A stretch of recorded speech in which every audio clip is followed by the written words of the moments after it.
This guy survived on scraps. He was nothing more than a cursed E-rank porter. Here, porters are abandoned. No rewards, no recognition, nothing at all. Forced to work for free. In this world, adventurers don't care about the weak. But when Rudd was left behind, he considered the unthinkable. He had no supplies left, so he began eating the remains of monsters. To his surprise, every time he ate a monster, he awakened new abilities in his status window. To the city of Verona, the scene now shows the adventurer's residence. Once inside, he is thrown forcefully to the ground without any explanation. Two men stare him down, saying his smell is ruining their appetite. Still on the floor, one of them says he'll explain how things really work. Showing off a spell, he says the most important thing is to have the power to kill monsters. Laughing hard, they say his passive immunity is a completely useless skill. Hearing their laughter, he grinds his teeth on the floor, unable to do anything. His unique skill was status immunity, protecting him from various negative effects. While useful for exploring, it was useless in direct combat against monsters. Lacking combat skills, no adventuring party wanted his services. He was left to gather items,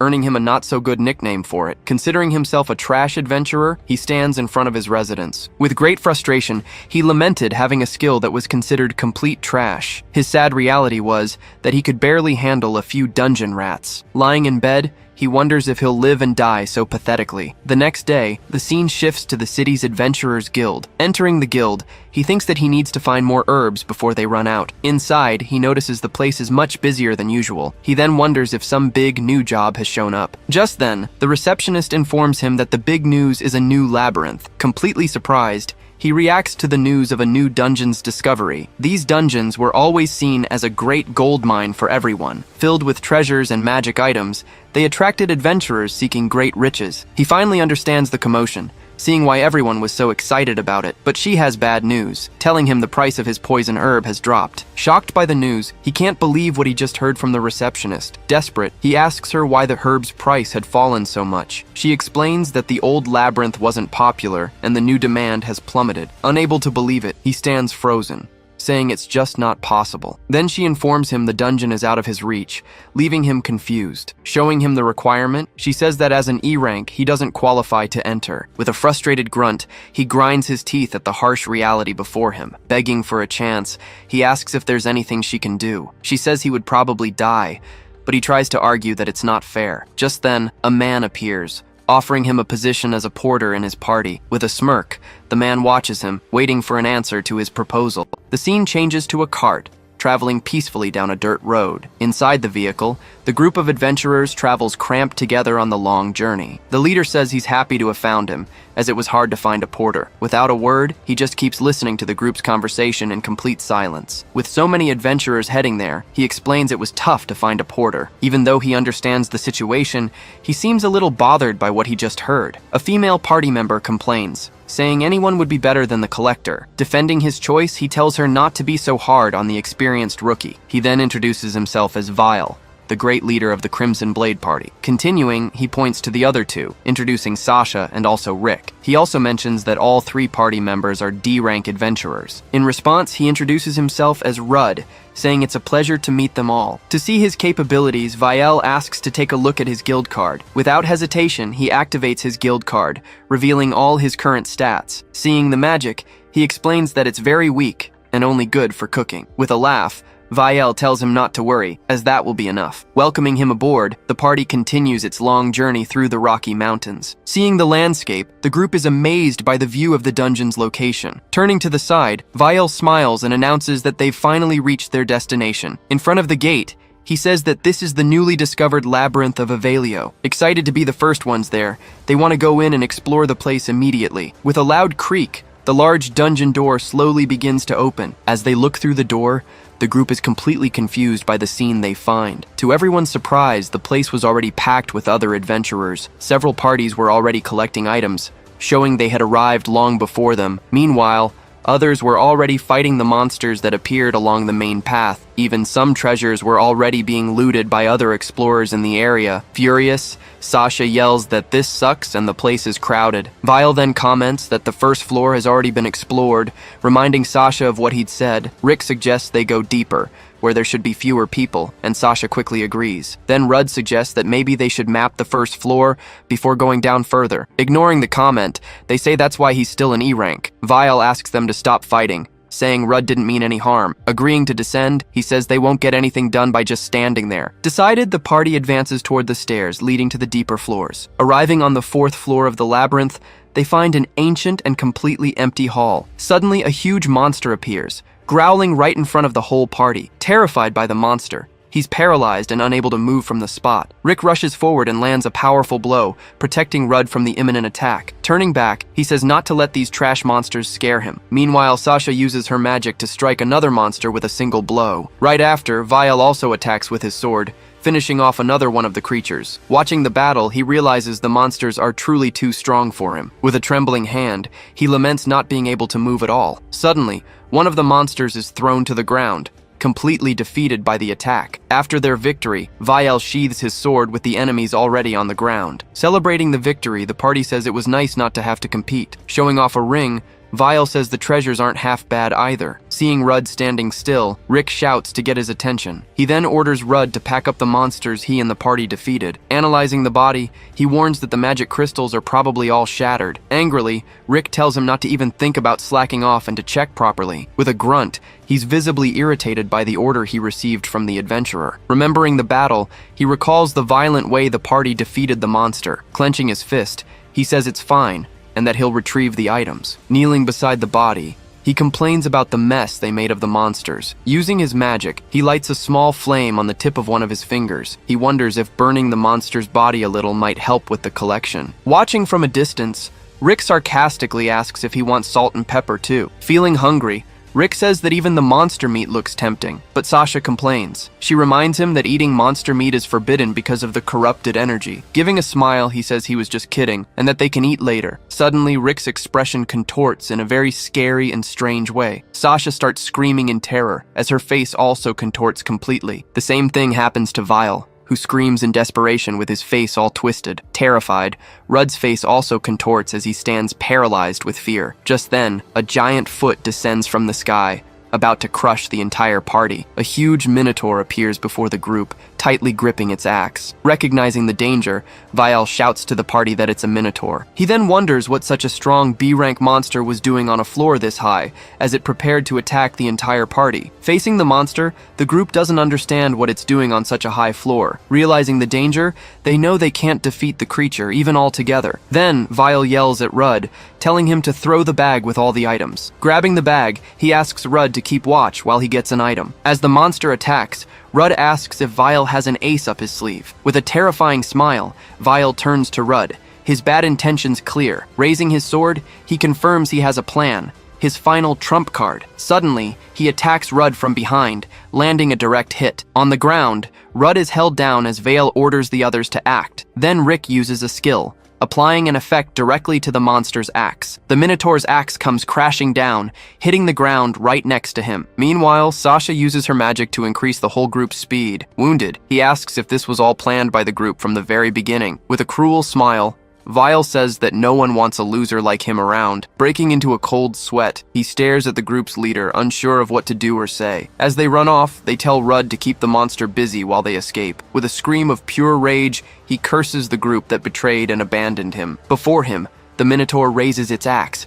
ready to deliver the final blow. His eyes widen in fear, realizing there's no way to escape the blow. With a cruel grin, the monster prepares to strike without any mercy. Then it brings its axe down with full force, shattering the floor on impact. Using his arms, he defends himself, getting thrown back by the force. Managing to dodge, he thinks that maybe he has a chance to survive after all. But he quickly realizes he shouldn't fool himself. The situation is impossible. The monster charges again, showing that this would truly be his end. With one blow, it throws him against the wall, which cracks from the impact. Crushed against the wall, his bones begin to break under the pressure. The wall behind him splinters, nearly crumbling from the force of the blow. Suddenly, the floor collapses, and they both fall to the level below. Surprised by the fall, the Minotaur looks down, not understanding what happened. Falling together through the hole, they plummet toward the lower floor of the dungeon. Battered and bruised, he opens his eyes, struggling to breathe after the fall. He wonders if he's still alive, trying to understand what happened to him. Assessing the situation, he realizes the monster somehow cushioned his fall. Overcome with hunger, he wonders if there's anything nearby he can eat to survive. Then he considers eating the monster's flesh,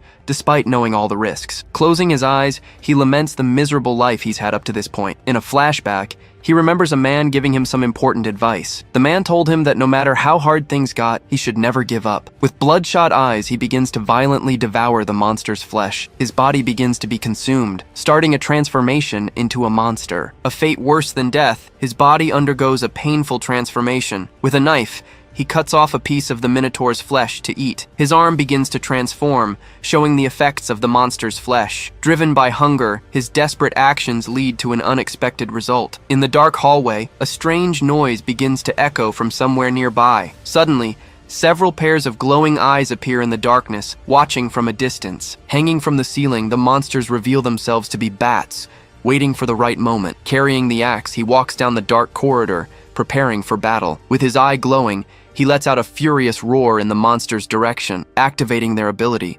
The creatures fly toward him, attacking all at once. Then he uses his powerful roar of terror against all the flying enemies. With his power, he sends all the bats flying away in fear. After the blow, the creatures start falling to the ground, one by one. Activating another skill, he strengthens his body to continue the great battle. With a powerful swing, he attacks the monsters using his large axe. Crushing the creatures, he continues to attack relentlessly with his axe. He then activates echolocation, a new skill he just acquired. Using his power, he can sense the presence of several monsters in the darkness. With his skill, he feels the presence of all enemies around him. He realizes that a real monster party is about to begin. Holding the axe, he asks who will be dinner, him or the monsters. Screaming in fury, his arm transforms as he attacks the surrounding enemies. Fighting against several creatures, he uses his weapon to land multiple strikes at once. Holding the weapon firmly, he says it feels like a part of his body now. Sensing its presence, he attacks the flying monster without even needing to look at it. With a single, precise strike,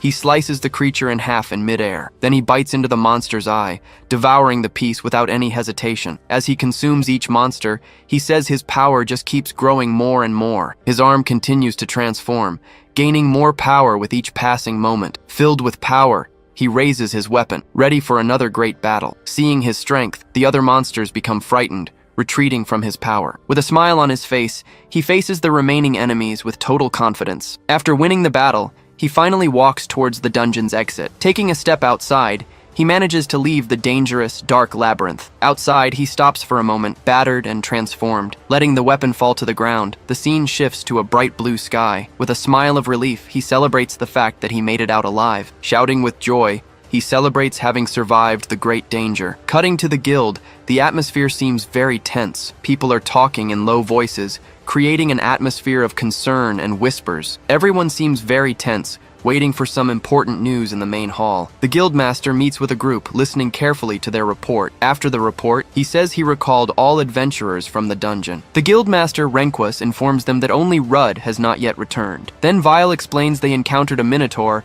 and Rudd couldn't escape the monster. Crying, Sasha is comforted by Rick, who regrets not noticing the danger sooner. Hearing their account, the guildmaster simply says he understands the situation. The receptionist then announces she's restricting access to that dungeon for the time being. Suddenly, she gets a huge shock as the door bursts open. In the doorway, Rudd appears, surprising everyone with his arrival. Recognizing the porter, they are shocked to see he's still alive. At the sound of footsteps, Vile is shocked to see who has arrived. Behind him, the rest of the group is also terrified by the unexpected return. The guildmaster just watches, waiting to see what the next move will be. Taking action, Vile hugs him, saying thank God he's safe. Whispering in his ear, he threatens him, saying if he opens his mouth, he's dead. The group says they wanted to look for him, but the labyrinth was closed and they couldn't. Clenching his fist tightly, he remains silent, listening to the group's lies. They all continue the charade, saying they're so happy he's back. Then they invite him for a drink, trying to celebrate his return to the city. While hugging him,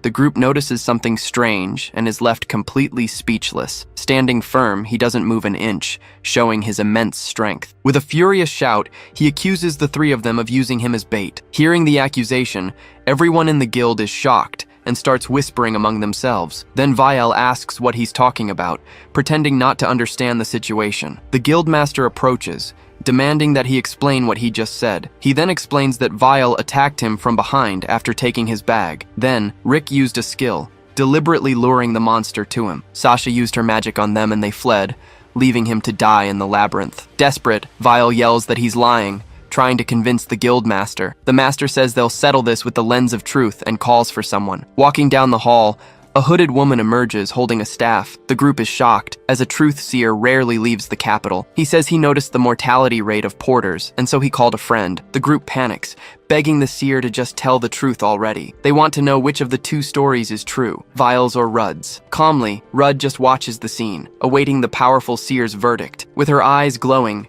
she prepares to reveal which side is telling the truth. Without hesitation, she reveals that the members of the Crimson Blade are lying. Using her power, she confirms that Rudd's story is the only truth. His face contorted in terror, Vile is stunned by the revelation. With the revelation, everyone in the guild begins to whisper about the group's betrayal. Desperate, Vile shouts and points, asking who they think they're fooling. The guild master says the Eye of Truth ability is not normal. Being a unique skill, it can never be acquired through ordinary means. No lie can stand before the powerful Eye of Truth. Vile then questions who they would believe. Someone who swore loyalty, or him. With a furious glare, the guildmaster looks at him with utter contempt. Frightened by the glare, Vile backs away, afraid of the guildmaster's reaction. Furious, he yells that abandoning a companion is an unforgivable sin. On top of that, he says the group deliberately used him as bait. Your license will be revoked, and you will be sold as a slave. Screaming in despair, Sasha can't believe the fate that now awaits her. Rick also panics,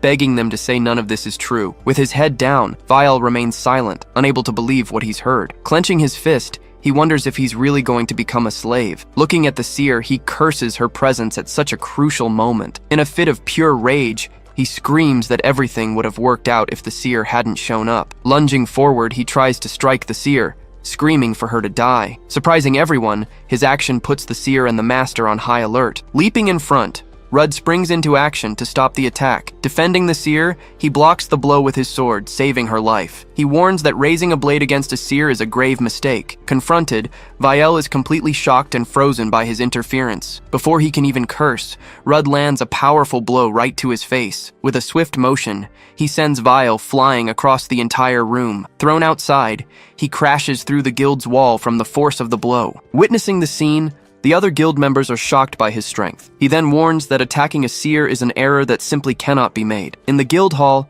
the master apologizes for keeping him there for so long. He asks what will happen to the group that betrayed him in the dungeon. As they're taken away, the group will undergo a rigorous interrogation by the agents. If it's confirmed, they'll lose everything and be reduced to mere slaves. With a grim look, he seems to be thinking about something else regarding the case. Since he attacked a seer, chances are they'll never see him again. Clearing his throat, he seems a bit uncomfortable with the whole situation. The master hands him the loot, saying it's the right thing to do. Mentioning it's 200,000, he asks him to accept the reward. Suddenly, a noise catches everyone's attention in the guild hall. Leaving the room, he carries the money bag with him, along with some guards. Happy, he says he won't have to worry about expenses for a while. He thinks about how much work it would take to earn all this just by collecting his herbs. Glancing to the side, he seems to notice something strange in the air around him. People are staring at him, but no one seems friendly or hostile. Leaving the guild, he decides to leave so as not to raise suspicion about his strength. Pushing away the bad thoughts, he takes a deep breath to calm down and move on. With money, he thinks about buying new equipment and eating whatever he wants, so he decides to stop by the weapon shop before doing anything else. Upon entering, he notices something that catches his eye and stops suddenly. He sees a magic bag on the shelf, which costs exactly 200,000 Regans. Regretfully,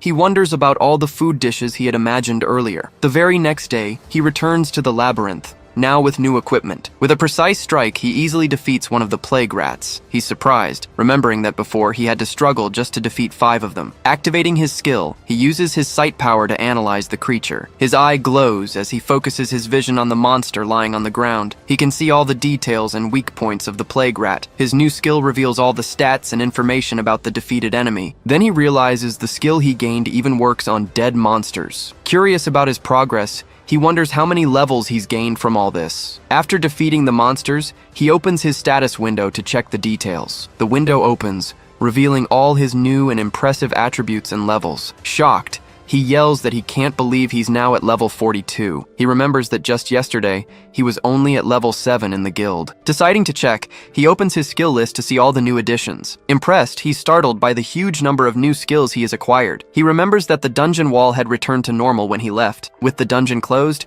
he was just planning a quick run through the old labyrinth, but he wants to test how far he can go with his new strength. Besides, he's thinking about the bag he bought. wanting to use it soon. Going down the stairs, he says he wants a real monster for his first test. On the 6th floor, he already defeats a monster with a single, swift strike. Reaching the 9th floor, he keeps advancing, defeating monsters with ease. On the 13th floor, he attacks another enemy, piercing the creature with his weapon. Not satisfied, he says he needs a better monster for a proper test. Arriving on the 24th floor, he finds a dark and very damp cave. Suddenly, a lizardman appears, holding a dagger and growling in his direction. Observing the monster, he hides to analyze the situation more calmly. Activating his vision, he focuses on the enemy to uncover all its details. He analyzes the lizardman's stats and skills, realizing it's not that strong. He finds it strange, as these monsters usually fight in packs, not alone in the dungeon. With a smile, he says one lizardman is enough for his test. Leaping to attack, he charges towards the monster with his sword. With a quick strike, he attacks the lizardman, but the creature manages to dodge. He praises the dodge, but says the next blow won't be avoided. Before he can finish the sentence, he notices the monster is backing away from him. Running, the lizardman flees, making him yell for the monster to stop right now. Charging forward, he begins to chase the fleeing monster down the dungeon corridor. During the chase, he realizes the corridor ends in a dead end. Cornering the monster, he says there's nowhere left to run. Suddenly, the lizard man turns around, surprising him with a completely unexpected move. The monster faces him with a confident smile, showing it wasn't afraid. Realizing the situation, he understands he made a huge mistake by following the monster. He stays on alert, preparing for what might happen next in the corridor. 2 other lizardmen appear, revealing it was a trap all along. Realizing it's a trap, he prepares for battle against the 3 monsters. Even with the level difference, he knows the situation is still dire. Dodging a blow, he prepares to counterattack one of the monsters. Determined, he says he'll deal with them one at a time in this battle. Advancing, he attacks the first lizard, trading sword blows with the enemy. The monster falls to the ground, struck by a precise blow to its body. Even wounded, the lizard glares at him, breaking into a cold sweat at the opponent's strength. Leaping to attack, he says the lights are out for the monster. The lizard defends itself with its shield, blocking the strike with great difficulty. Surprised, he didn't expect the monster to be able to defend against his strike. With a glint in his eye, he notices something strange about the monster's defense. Another lizard attacks him, forcing him to dodge the blow with a quick movement. The monster retreats, showing it also sensed the danger of his attack power. With a smile, he says that was a close call and it almost got him. He then realizes there aren't just 3, but a huge group of lizards. Observing the horde, he notices something very strange about the monsters. The way they coordinate their attacks is too smooth, very different from normal. He can hear a faint sound coming from somewhere among the monsters. As he fights, he hears the sound just before each coordinated attack from the large group. Suddenly, he understands what's happening and focuses his attention on the horde. A different lizard appears, commanding all the other monsters in the coordinated attack. Activating his vision, he focuses on the new monster to discover its information and status. With his ability, he manages to analyze the leader of the large group of lizards. The monster is revealed to be a lizard general, much stronger than the others. The analysis shows all its attributes and skills,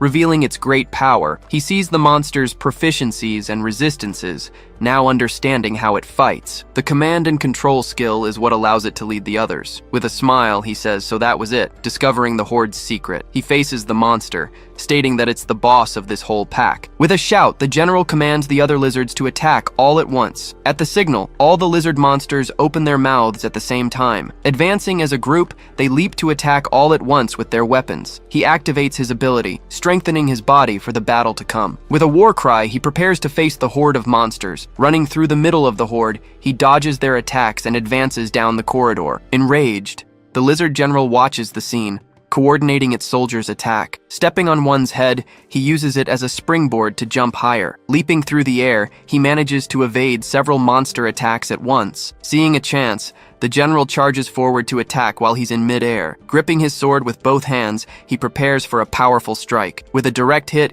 he strikes the lizard general squarely in the back. Surprised, he doesn't understand how the attack caused no damage to the monster. The general says the blow didn't cause any damage, showing off its resistance. With a smirk, the general faces him, preparing for its counterattack. Drawing its weapon, it charges to attack with a quick and powerful blow. Facing the attack, he realizes he won't be able to dodge the blow in time. He activates one of his skills, bracing for the impact of the enemy's attack. With the skill, he hardens his body to withstand the monster's blow. With a smile, he says he's not the only one with tricks up his sleeve. The general retreats, surprised by the defense he suddenly managed to use. With his vision activated, he says he still doesn't understand how the monster defended itself. He knows the blow landed, but it didn't leave a single scratch on the general. Analyzing its skills, he sees nothing that would increase its fortitude. Suddenly, he notices something he hadn't seen before and focuses his attention. Looking at one of the soldiers, he discovers the creature's sacrifice skill. He finally understands, realizing that the lizard took the damage for its leader. One of the monsters charges forward, preparing to attack and protect its general. With a quick strike, he pierces the lizard, defeating the creature with ease. He says he knows the job of a meat shield better than anyone. Apologizing, he prepares to continue the battle against the other monsters. With a furious roar, the general commands its soldiers to attack again. All the monsters advance together, leaping to attack all at once with their weapons. He activates his weaver skill, preparing a new combat strategy. With a leap, he uses his web to hang from the ceiling, surprising the monsters. The general is in shock, not understanding what he did to get up there so fast. From above, he thanks the monsters for charging all at once and casts his web. With one motion, he casts a large spider web over the monsters. The general watches the scene as the web falls over its soldiers in the corridor. The web traps all the lizards, immobilizing the group all at once. The general also ends up trapped, unable to move inside the magic web. Landing in front of it, he tells the monster to keep its head up. With a confident smile, he says it looks like he's won the battle. In one swift move, he lands a blow, cutting the general's head off. With the leader's head on the ground, the rest of the monster's body collapses. The general's head rolls across the floor, marking the end of the long, hard battle. Surrounded by bodies, he prepares for what he's about to do. With a smile, he says it's time for a good meal. He also sees this as a good chance to use the magic bag he just bought. His magic bag glows, a rare and valuable item for any adventurer. The bag is enchanted, holding far more space than it appears to have on the outside. Best of all, it's extremely light, even with many items stored inside. He takes some cooking utensils from his new magic bag. Pulling out some spices and sauces, he gets ready to cook the monster's meat. He cuts off a piece of the lizard's meat, preparing for a meal. Slicing the meat, he says there's something he's always wanted to try. Seasoning the meat, he puts it in the pan to fry, wondering what might happen. He then wonders what happens if you cook and eat monster meat. His mouth watering, he swallows hard, eager to taste the dish. With one bite, he starts eating the monster meat he just prepared. Smiling, he says the flavor is incredible and the meat is delicious. Eating more, he can't believe monster meat could be this tasty. Suddenly, he gains a new set of skills from the monster he ate. He wonders if it has something to do with the monster's corrupted magical energy. He's already using the Minotaur's skills, which have made him much stronger. He also uses the spiders and the eyes, which are quite useful in battle. The only ones he hasn't tested yet are from the ones he hasn't eaten. He still hasn't eaten the Thunderwolf to test its new skills, and he hasn't eaten the Black Serpent either, to see what he'd get from it. Cleaning the pan, he prepares for his next monster meal. Excited, he says he'll eat more monsters on his way back. Almost forgetting, he remembers something important he needs to do before leaving. He decides to eat a piece of the lizard, just to make sure he gets the skill. Arriving on the 21st floor, he encounters a new type of monster. Two giant moths appear, buzzing and preparing to attack in the hallway. Facing two frogs, he gets ready to activate one of his new skills. His eyes glow as his body fills with energy for the next strike. With a shout, he unleashes a chain lightning, hitting all the monsters. Struck by the blow, the monsters fall to the ground, completely defeated by the electricity. He says the skill is really good, looking at the fallen enemies on the floor. He realizes the monsters use status effect combos to defeat their enemies. But luckily for him, they ran into him, and his immunity made their attacks useless. With a frying pan, he says he's going to make a dish with frogs and insects. With a smile, he shows off the fried dish he made with the monsters. As he eats, he says the meat is tender,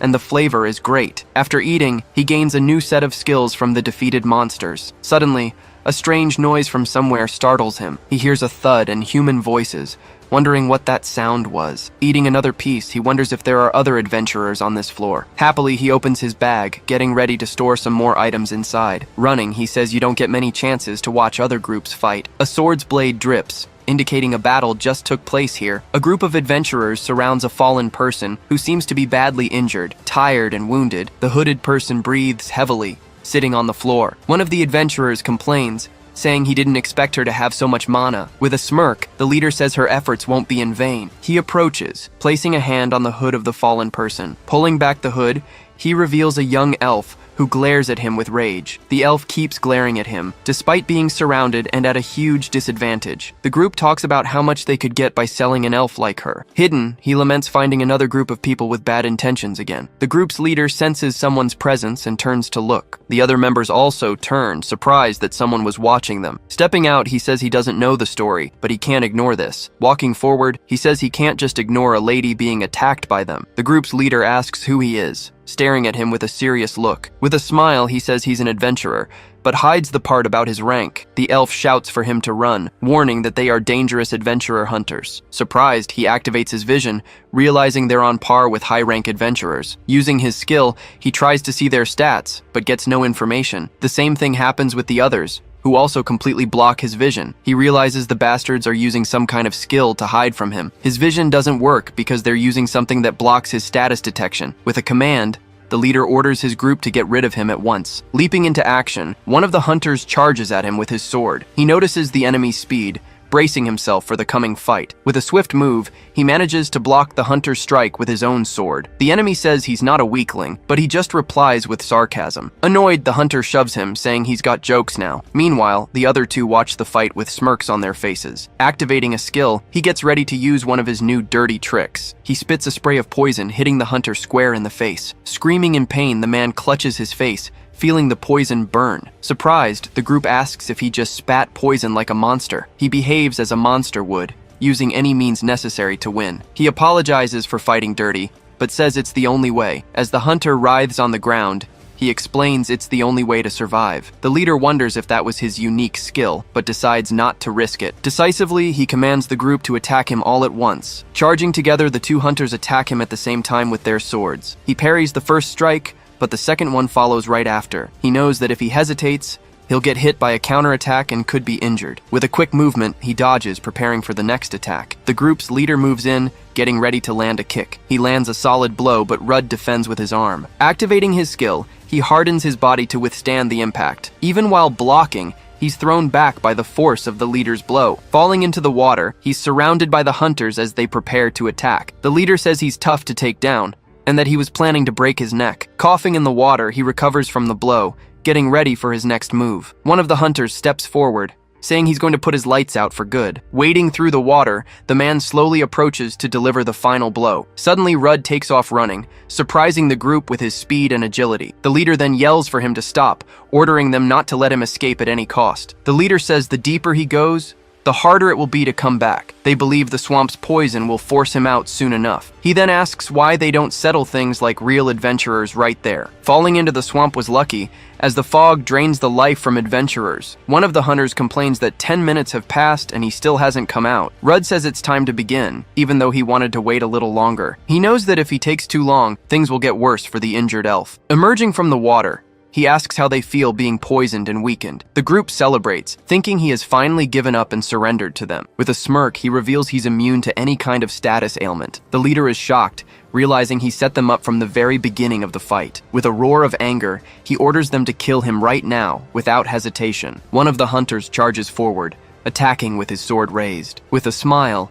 he trades sword blows with the hunter in the middle of the swamp. The hunter groans in pain, feeling the force of the blow he just took. He explains that the swamp drains life and the poison lowers their stats. Hearing a noise, he turns to see the other two hunters charging together. With a furious cry, the two hunters attack him at the same time. Activating his skill, he hardens his body to defend against their blows. The hunter is shocked, wondering what his next move in the battle will be. He activates another skill, preparing for a swift and powerful counterattack. Using chain lightning, he hits both hunters at once. Screaming in pain, the man is electrocuted by the strike, unable to defend himself. The other is also hit, feeling the electricity course through his entire body. After the strike, both hunters are left scorched and covered in black smoke. Furious, the hunter curses at him, unable to believe what just happened. Screaming with hatred, the man prepares to charge and attack him again. Activating yet another skill, he prepares an air slash with his hands. With one motion, he unleashes several air slashes,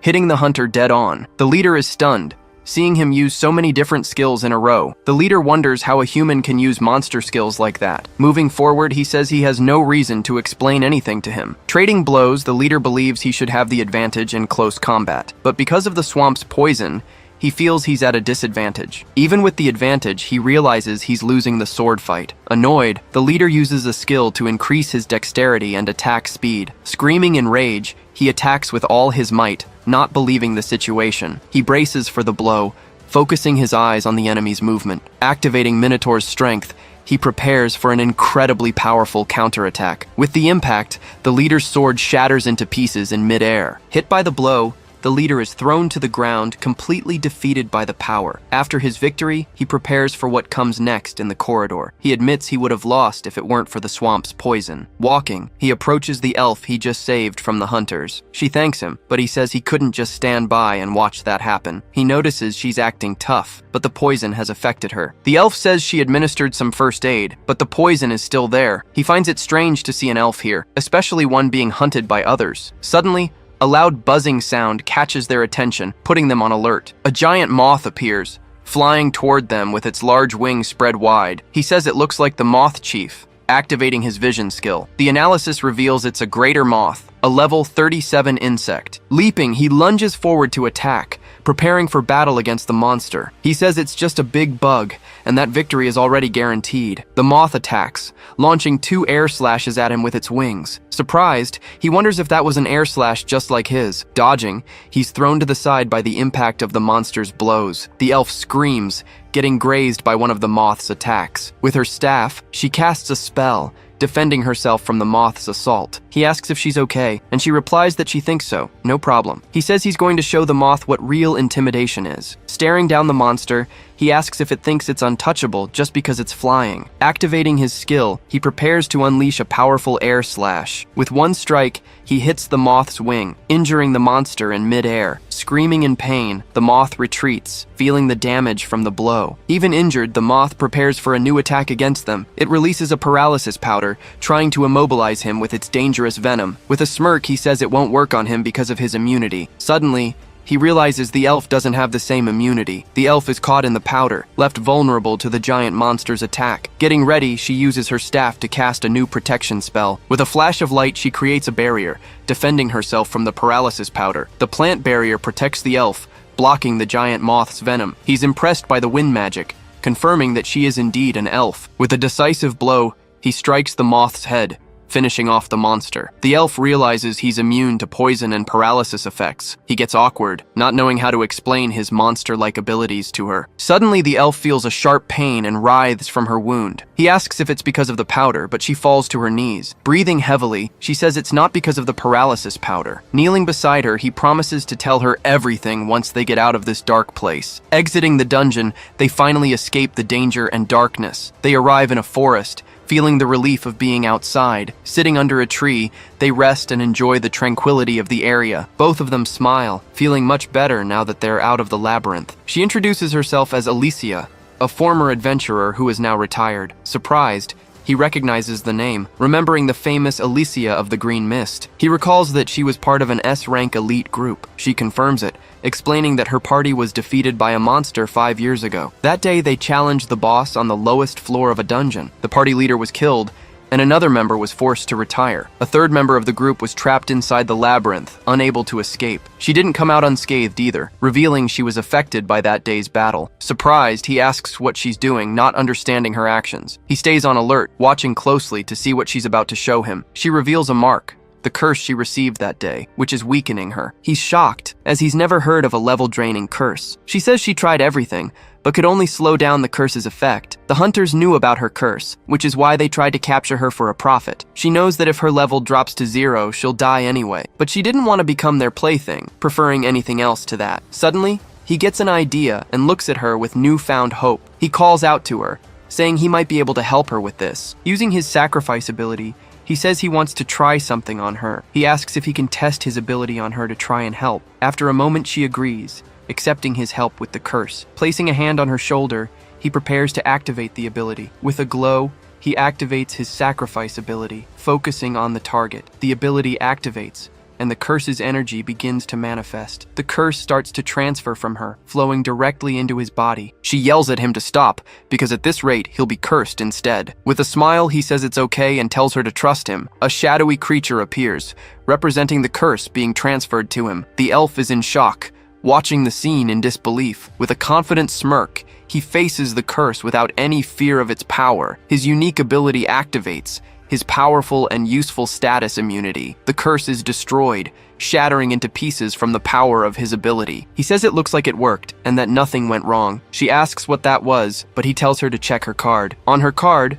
her status returns to normal, showing the curse is gone. She can't believe it, shouting with joy that the curse has finally disappeared. He explains that his unique ability is status immunity, and that's why it worked. She asks what his problem is, not understanding his reckless attitude. She says he did something dangerous for someone he just met. With a sincere smile, she thanks him for everything he's done for her. He stares back at her, a slight smile on his face, saying nothing. Under the tree, he tells her not to worry about it at all. Arriving at a tavern, night was finally beginning to fall over the city. He slams his wooden mug hard against the table. She then cheers, shouting that the food there is really good. He mentions he's been kicked out of taverns before when he was alone. Worried, he asks if she can drink that much after what happened. She says she's been healed, and an occasion like this calls for a drink. So the two of them toast, joyfully celebrating the moment together. After a drink, he asks Elysia about her future plans. She replies that first she wants to know more about his life. She then asks him directly how he became such a great adventurer. Remembering his past, he tells her that his village was attacked by monsters. Because of them, the entire place was completely destroyed and left desolate. He continues the story, saying he lost his family and friends there, but out of nowhere, an S-rank adventurer finally showed up to help. Facing the creature, the warrior prepared for the imminent confrontation. Just a child, he watched it all, terrified and unable to look away. Staying calm, the adventurer just smiled confidently. With a single strike, he lunged at the gigantic creature. He then says that mysterious man ended up saving his life. Continuing the story, he says the image of the hero left a mark on him. At that moment, he decided he would also become an S-rank adventurer. Back in the present, he comments that at least that was the goal. Elysia says she understands and that it's a very noble quest. Laughing, she reveals she also dreamed of becoming S-rank. She states she plans to become stronger than she was before the curse. He reveals that his party is still trapped in the abyssal labyrinth. After a moment's thought, she says that made her wonder something. So she proposes they form a party until they achieve their goals. He seems a bit hesitant and starts to talk about it. Suddenly, he grabs her wrist with great force and speed. Approaching their table, a man comments that he's drinking with a pretty lady. He then continues the taunt, calling the guy a stinking forager. He instantly remembers who those two men are. In a memory, he sees the pair laughing while he was on the ground. Ignoring the guy, the man invites the elf to sit with them, but a hand forcefully grabs the provoker's shoulder from behind. Seriously, he warns the man to leave his companion alone now. The man turns around, surprised, not believing what he just heard. He then shouts, asking if the guy really wants a fight. As they stare each other down, the tension between the three only gets worse. The two bullies get into position, waiting for the trouble to really start. Standing up, she tells all of them to stop it immediately. Then she reminds the men that they are inside a tavern. With a smile, she asks if they really want to fight in here. The scene changes, and the two men are now drinking with her at her table. Shouting, she proposes they fight using only their mugs. Chugging her mug, she starts the drinking contest against the two of them. All around, the people in the tavern are enjoying the unusual competition. Mugs slam on the table as the drinking competition continues. He stares at her,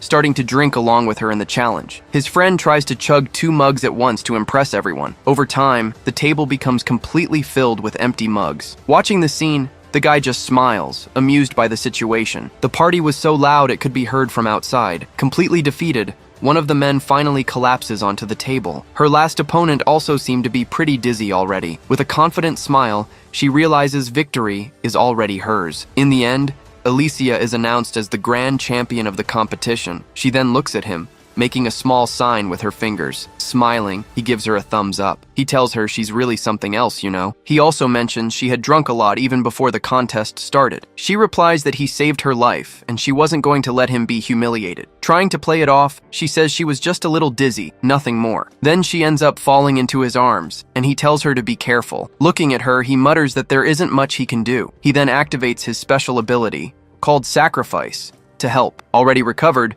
she explains that she transferred his drunkenness to herself. Excited, she says that with a skill like that, they need to form a party right away. But she goes back to the bar asking for more to drink, and he tells her to take it easy. Seeing a poster, She laments not being able to try the local delicacy today. The owner explains that monsters have made a nest at the trout farm. He then asks if the two adventurers would be willing to take the job. Changing scenes, a boat sails down the river at the Verona trout farm. On the boat, she comments that this is where the famous trout are raised. Shouting, he tells her they should finish the job so they can try the famous dish. Suddenly, he notices a strange movement right in front of the boat. Surprised, he sees a jet of water shooting up into the sky out of nowhere. With a smile, he says he's finally found what he was looking for. Swimming, the monster the innkeeper mentioned finally appears under the water. She then points, telling him to look around them now. Completely surrounded, they discover there are hundreds of other monsters there. Underwater, the monsters start to approach the small boat. Analyzing the situation, he braces himself for what's to come. He checks the monster's information, a level 23 Gelneef. Quickly, one of the monsters prepares a water attack in his direction. Using his sword, he manages to block the incoming strike, but right after, several other monsters prepare the same kind of attack. He says that no matter how many he blocks, more and more keep appearing. With the boat rocking, he says it's hard to dodge the attacks. Realizing the situation, he decides to jump straight into the water with the monsters. Seeing this, his partner is completely surprised by his action. Once underwater, he's completely surrounded by the river creatures. With a smile, he shouts that he's right there to face them. In response, the monsters all charge at the adventurer together. He then activates one of his skills, preparing a new kind of strike. Unleashing the attack, he hits several monsters at the same time. A bright light explodes underwater, illuminating the entire surrounding area. Returning to the surface, he takes a deep breath, surrounded by the defeated monsters. Worried, she yells for him, but he lets her know he's okay. He then mentions that there are still some monsters at the bottom of the river. Deep down, he wonders if they've retreated or if they're protecting something. Letting his partner know, he says he's going to explore the bottom of the lake. He then adds that he'll need her help with something. Diving deeper, he descends further and further into the dark waters. He notices the monsters are ignoring him, but they aren't fleeing the area. Suddenly, he sees something at the bottom that catches his attention. Protected by the others, a giant monster finally reveals its true form. Using his skill, he analyzes the information of the new enemy before him. He describes the creature, saying it looks like an anemone or a crab. Then, the monster releases one of its parts, which begins to move. Floating in the water, the released part starts to tremble strangely. Suddenly, the monster's part transforms into a new Gelneef. Surprised, he understands that the giant monster is creating the smaller ones. Realizing its tactic, he decides to surface to better prepare for the fight. But suddenly, he's pulled down with great force. Looking back, he sees a giant tentacle suddenly grabbing him. Trapped, he realizes the monster tricked him into letting his guard down. Facing the situation, he prepares to use a new attack again. He then activates his skill, unleashing another powerful strike against it. Shouting, he says that a direct hit will definitely work this time, but the tentacle breaks free, falling into the water after taking the hit. He quickly understands that the monster severed its own limb to avoid the damage. Now the giant monster charges straight at him with everything it has. Out of breath, he says he can't hold his breath underwater any longer. Tugging the rope, he yells that he's counting on Elysia. On the boat, she feels the rope shake and understands the danger signal. Understanding the signal, she prepares a powerful attack aimed at the river. With her attack, she lands a direct hit on the giant monster below. Hit, the monster starts to release a stream of bubbles, unable to move. As he's pulled upward, the creature sinks into the darkness. Reaching the riverbank, he begins to cough violently. As he lies on the sand, she runs over and asks if he's feeling all right. Catching his breath, he thanks her, saying he couldn't have done it without her. He then explains that the boss heals itself and that he needs to go back soon. Worried, she says the water favors the monsters and her magic can't reach that far. After thinking for a moment, he says there is a solution, but that he's going to be honest. Remembering her, he thinks about how she opened up to him about her curse, so he decides it's only fair to show her his secret as well. He asks her not to tell anyone. Seriously, he warns her about what she is about to see. At the bottom of the river, the monster begins to regenerate and create new parts. Fully regenerated, the monster prepares for battle once more. Just then, a light appears in the darkness, drawing the attention of the other monsters. Activating a skill, he prepares to dive back to the bottom. Using a swift swim, he speeds toward the enemies. The smaller monsters try to attack, but he dodges them with ease. Slashing through the monsters in his path, he continues to advance without stopping. Then the giant monster attacks, unleashing its tentacles toward him. One of the tentacles lunges forward, trying to strike him. He manages to dodge the blow, weaving between the monster's many tentacles. Getting closer, he prepares to attack the creature's main body. Trapped, He finds himself surrounded by the monster's tentacles on all sides. With a smile, he says the monster's time is up. With all his might, he unleashes a powerful strike at point-blank range. The final blow takes down the giant creature and all the smaller monsters nearby. Rising to the surface, he thinks that now the problem is her reaction. In his mind, he worries about what she'll say when he gets back. His partner just watched him with a very serious expression on her face. Reaching the surface, he finally takes a deep breath after a long time. Looking at the riverbank, he feels a little apprehensive about everything. As he gets out of the water, he realizes there's no one left waiting for him. His small smile fades, replaced by a look of disappointment. Walking on the sand, he thinks he was fooling himself to believe she would wait. Surprised, he hears a voice asking what took him so long. Coming out of the forest, she asks if he managed to defeat the boss of that area. He confirms his victory, and she says she was relieved waiting for news. She explains that she gathered firewood so he could dry his clothes. He then asks if she wasn't bothered by what she just saw. Holding the firewood, she replies that she'd be lying if she said it wasn't shocking. With a smile, she says it shows he trusts her enough. He looks surprised, and she adds that it means a lot more to her. Thanking her for everything, he seems much more relieved about the whole situation. Suddenly, she seems to remember something important to say. Explaining why, he says he brought back pieces of the monster to acquire its skills. Pulling out a net, he says it wouldn't be fair to enjoy all of it by himself. Seeing something in the net, she asks in surprise what that is. Taking it out of the net, he shows her the trout he caught on his way up for them. Very excited, she immediately yells that yes, she'll eat it. Seeing her reaction, he starts laughing hard at the whole situation. He then tells her he'll share his story, but only after they eat. Later that night, they start preparing the trout over a campfire. Eating a piece, she says the fish is truly delicious. Around the fire, she summarizes that this is his story then. He finishes by saying he's now closer to his old great dream. She agrees, saying it was with that power that he saved her before. Eating a piece, he comments that the monster tastes delicious after being cooked. On the table, they prepare Gelknife steak and also tentacles from the giant monster. With a smile, he says that monsters are surprisingly good to eat. He offers her some, but she refuses, saying she wouldn't be affected by the meat. Putting down her plate, she says she wants to ask him one last thing. With a serious look, she asks if he'd like to form a party. He remains silent for a moment, just processing her proposal. Then he replies that she must know people much stronger than him. She explains that 5 years have passed and many have retired by now. Besides, she says you can't rely solely on their strength. Extending her hand, she says she'd prefer a partner she can completely trust. She finishes by saying she would feel good if that person were him. Closing his eyes,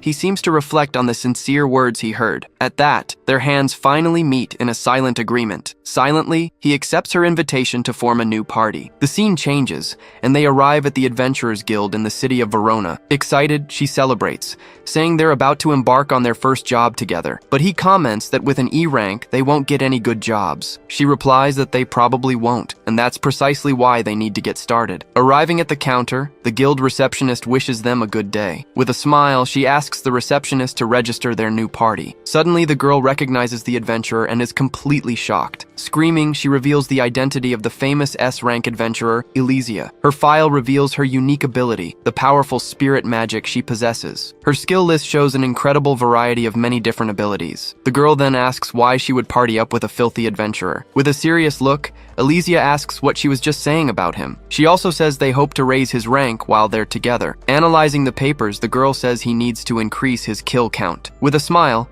she asks for the most difficult extermination job they have. Outside the city, the receptionist says there's a perfect job for them. She explains that a pack of gray wolves needs to be eradicated soon. Growling, one of the wolves faces the party, ready for the imminent combat. He then activates one of his skills, preparing for the first strike. Appearing by surprise, he attacks the wolf pack from behind and charges forward. With the swift attack, the wolf in the front is caught completely off guard. Shouting, he lands a powerful blow on several of the wolves at once. Immediately, one of the survivors howls to call the rest of its pack. Seeing more wolves arriving, he signals that it's now Elysia's turn. Agreeing with a smile, she gets ready to start her part of the plan. Then she summons a spirit, preparing to use all of her elven power. With a smile, the wind spirit awaits orders to attack. Holding her staff, she concentrates, preparing to use all her power. She asks the spirit to lend her its great strength. Watching the scene, he realizes this is her unique skill. Floating in the air, the spirit prepares to unleash its elemental magic. Then, she gets ready to launch her attack with the spirit's power. Charging forward, the wolves are caught by surprise by the immense power. With a few words, she commands the forest winds to part. A powerful blast is then fired, destroying everything in its path. Hit head-on, the wolves are thrown back by the force of the attack. Seeing the damage, he notes the amount of power she still has. With the ground destroyed, he says it would have been impossible to dodge the blow. After the fight, she comments that she can't fight like she did before the curse. Suddenly, he hears a strange noise coming from behind the trees. Growling loudly, a giant wolf leaps at him with incredible speed. Realizing it's a trap, he yells that there were still many wolves hidden there. Facing the wolf, he shouts that he won't be able to dodge the attack. She yells for the spirit, asking for help to save her new teammate. Surprised, the wolf looks to the side, not understanding the situation at all. From the ground, a blast of wind throws all the wolves away at once. Startled, one of the wolves looks up, not quite understanding what happened. Floating, the two of them watch the wolf pack, which has now retreated. Thanking her, he says he was saved once again by her help, but she warns him that it's still too early for them to let their guard down. She points and says there are more wolves watching them from a distance. He then says that it's his turn to show his power. Activating one of his skills, he prepares to find all the wolves. With echolocation, he can see all the enemies hidden in the forest. Growling, the remaining wolves emerge from the shadows, revealing their large numbers. He says there are at least 30 wolves there with them now. With a smile, he says this will cover his monthly quota. He asks her to attack the areas he's about to point out. Hearing a noise, the wolves in the forest go on high alert. Noticing the movement, one of the wolves is surprised by the imminent attack. With a powerful strike, she hits the forest, and the wolves start to run. From above, the spirit fires a blast that destroys part of the hill. Running, the wolves desperately try to dodge the various attacks coming from above. He explains that his skill doesn't work well in wide open spaces, but he continues, saying they can gather the wolves in one place. She then announces that it's time for them to switch places. Cornered, the wolves look back, waiting for the group's next move. Appearing by surprise, he prepares to attack the cornered pack. Shouting loudly, he unleashes an attack that paralyzes all the enemies at once. From the blow, all the wolves fall to the ground, completely paralyzed in the forest. With his sword in hand, he prepares to finish the job. In the end, he counts a total of 52 defeated wolves. Stacking the wolves, she is impressed by the number they found. Curious, he asks more about the spirit magic she used earlier. She explains that it's a type of magic that uses the power of nature spirits. Continuing, she says that spirits exist everywhere in the forest. Landing on her shoulder, the spirit demonstrates the kind of magic she uses. He comments that he's never heard of magic that allows levitation. Annoyed, the spirit starts pulling his hair with considerable force. Screaming in pain, he asks the spirit to stop pulling his hair. She warns him that night is falling and she wants to get back to the city soon. Suddenly, he starts being levitated again, completely confused. She then suggests they fly back to the city for today. Excited, he says he's all in and accepts the idea immediately. While flying, he asks what other types of spirit magic she can use. She replies that she's good with water, ice, light, and also earth. Finally, she explains that opposing spirits might not lend her their power. She says this means he's also earned the spirit's approval. Pinching his cheek, the spirit confirms that it really likes him a lot, but suddenly he notices something strange happening on the horizon ahead. Pointing, he yells that smoke is rising from somewhere nearby. Then he realizes the fire is in the direction of the village. Growling with intense fury, the creature glares at the sky and prepares itself. Amid the chaos, the entire village is completely up in flames and destruction. The creature screams, unleashing a furious roar across the city. Facing the destruction, the adventurers prepare for the fight that's about to begin. One of them yells that there should only be gray wolves in this region. He then questions why a Baphomet would be in a place like this. The monster forms a symbol, preparing to launch a powerful attack. Surprised, the warrior braces for the blow coming his way. From the symbol, an intense light begins to shine in front of them all. Then the monster creates a giant sword made of pure energy and fire. With the sword, it launches a fiery strike towards the adventurers. The attack surges forward, destroying everything in its path with sheer force and power, but a blast of water blocks the attack, saving the warriors from danger. Confused, the warrior looks back, surprised by what just happened. Arriving just in time, a new figure appears amidst the fire and smoke. With a smile, he unleashes a wave of water to extinguish all the flames. Growling, the monster watches the newcomers closely in the burning city. She asks the warriors if they're okay, and they thank her for the help. She warns them that they need to explain what happened. Taking a step forward, he prepares to advance on the large creature. He charges towards the monster, ready for the coming fight. Using his skill, he analyzes the creature's information. The status sheet reveals a level 27 Baphomet with many skills. He He realizes the monster's stats are high for its current level. Forming a symbol, the creature prepares a new attack aimed at the adventurer. Then it creates several symbols, one in each of its hands now. He explains that the monster's skills give it mastery over 2 elements. The monster quickly launches several fire attacks at its opponent. He realizes his own fire magic is too weak to fight here. The monster turns, surprised by the armored opponent's tactic.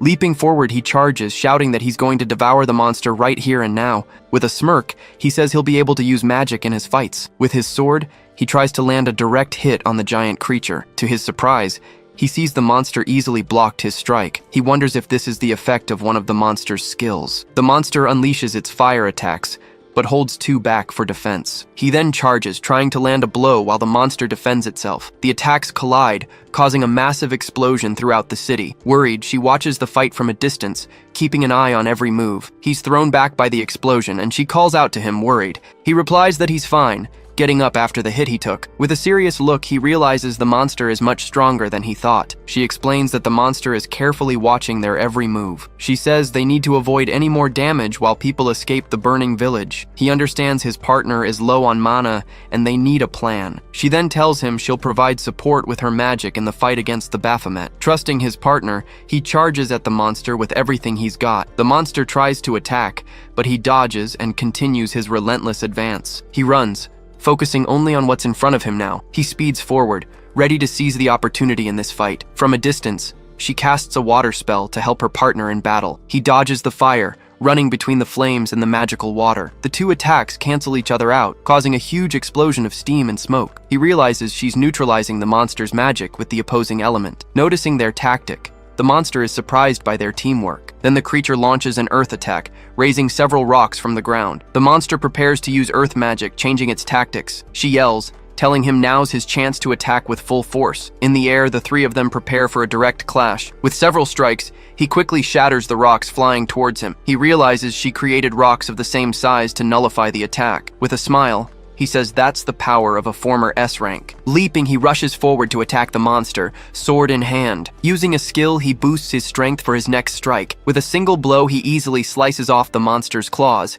He then lands a clean hit, opening a gash on the monster. Screaming in pain, the monster retreats from the blow it just took. The creature attempts a counterattack, but he dodges with incredible speed and agility. Then the monster is hit by a fire attack coming from a distance. The Baphomet tries to use its fire attack, but ends up choking on it. Standing there, she keeps the monster trapped in its own flames. With a smirk, she tells the monster to get a taste of its own magic. Screaming, the monster is consumed by its own fire and power. With the explosion, night falls over the village in flames and destruction. Protected, the villagers and warriors watch the fight from a safe place. He wonders if the new adventurers managed to defeat the great monster. One of the warriors regrets not being able to help in the fight because he's injured. Suddenly, everyone turns as they hear the sound of approaching footsteps. Arriving there, she thanks the warriors for helping the villagers escape. Relieved, the warrior says she succeeded and that the Baphomet was defeated, but she warns that the monster might recover and return to attack. She then says they'll go after the monster to finish the job. The warrior says she can ask for anything,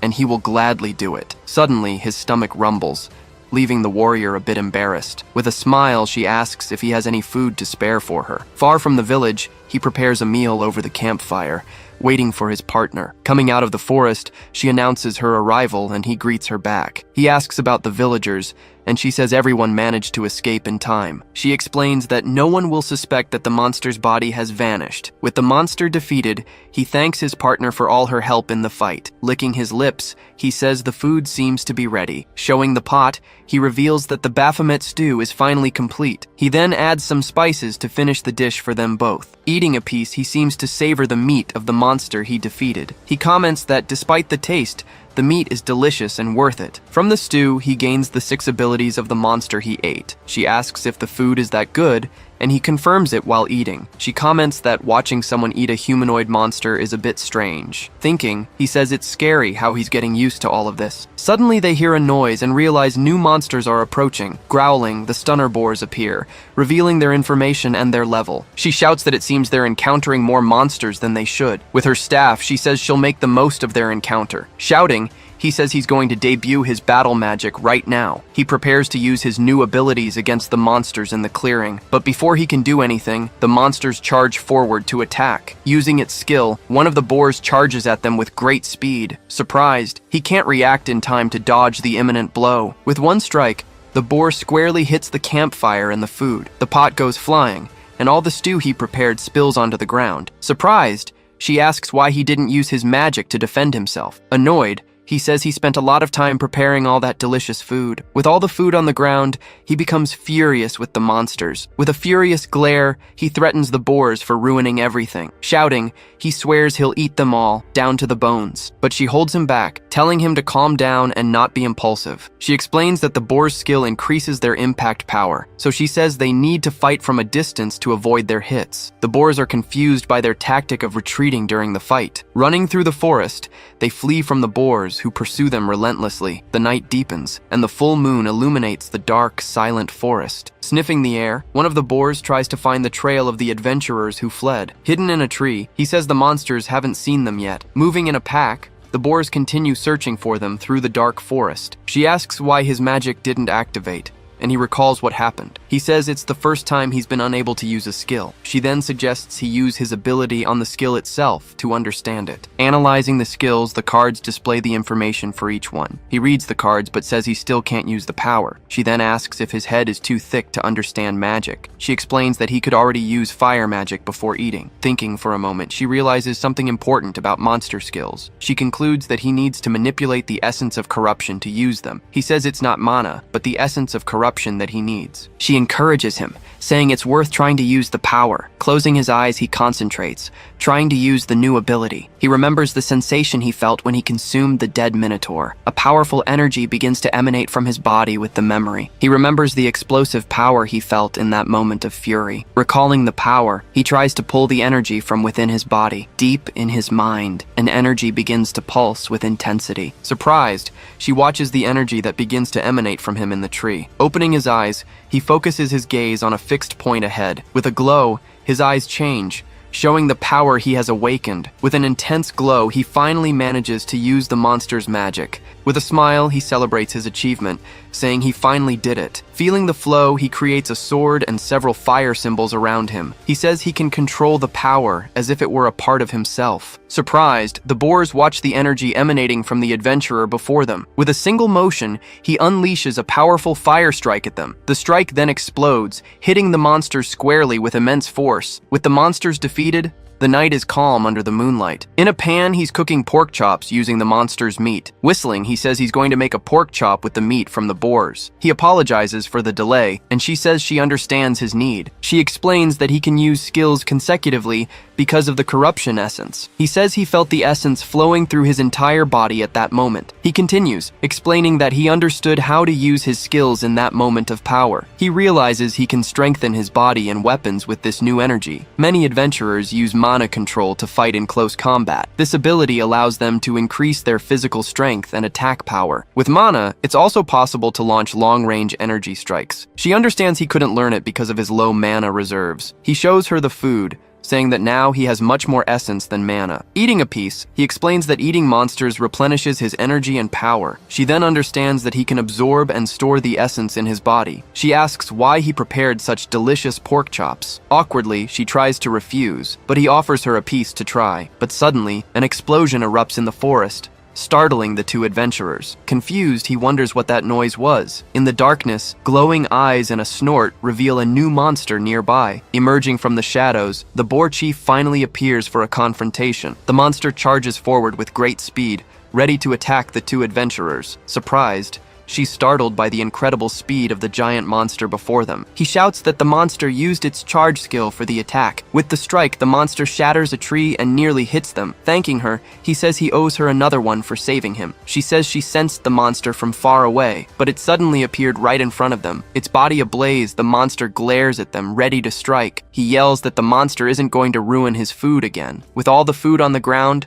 the campfire slowly starts to die out. Shouting in anger, He says he worked hard to make that meal. He says the boar looks like it's about to be roasted whole by the flames. Roaring, the monster reveals its stats and its fire resistance. Activating his magic, he says the monster's skills are quite simple. With an earth punch, he says the boar will pay for ruining his dinner. He launches the attack, but the monster dodges with incredible speed and counterattacks. With one blow, the monster easily shatters the earth hand and charges forward. Surprised, he didn't expect the monster to be so strong and fast. He tries to harden his body, but the monster hits him with full force. The blow sends him flying, crashing hard against a tree. Crying out in pain, he falls to the ground, badly injured from the hit. Worried, she calls out his name, preparing for the fight ahead. Charging forward, the monster now focuses its attack on the elven adventurer. Calling on the spirits, she prepares to use her wind magic again. With a blast of wind, she forcefully throws the monster back. Tired, she says she managed to land a solid hit on the giant monster, but she explains that her attacks aren't strong enough against it. Taking a step,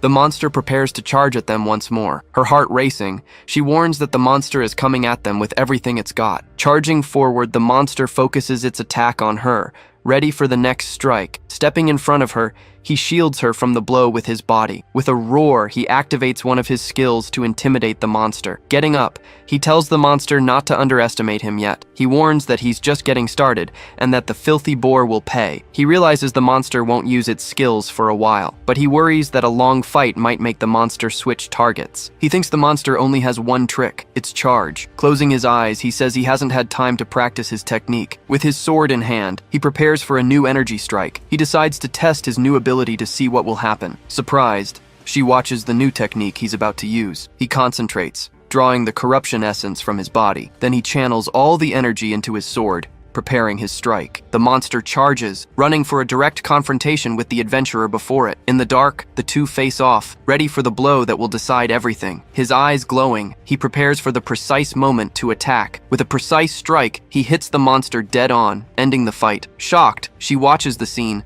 surprised by the power he just displayed. The monster falls defeated, a large gash across its body and face. Relieved, he realizes his plan worked and the fight is over. With a smile, he celebrates, saying he's finally achieved victory. Impressed, she says he used the essence without any prior practice. He says he had a hunch, and that his essence reserves are now empty. Suddenly, his sword shatters into several pieces in front of him. Surprised, she stares at the sword, unable to believe what she just saw. Completely shocked, he can't believe what just happened. Shouting, he mourns his sword, which was completely destroyed in the fight. She explains that the weapon couldn't handle the essence he used. She suggests they rest, but he says he's going to get the meat. Changing scenes, on the 7th floor of a labyrinth, the exploration continued. With a fiery strike, one of the adventurers attacks the monster ahead. Dodging the blow, the giant rat lunges at the group's mage. The creature then lands a solid hit on the man, who stumbles back. Pinning the monster, another warrior prepares for the final blow. With a slash of his sword,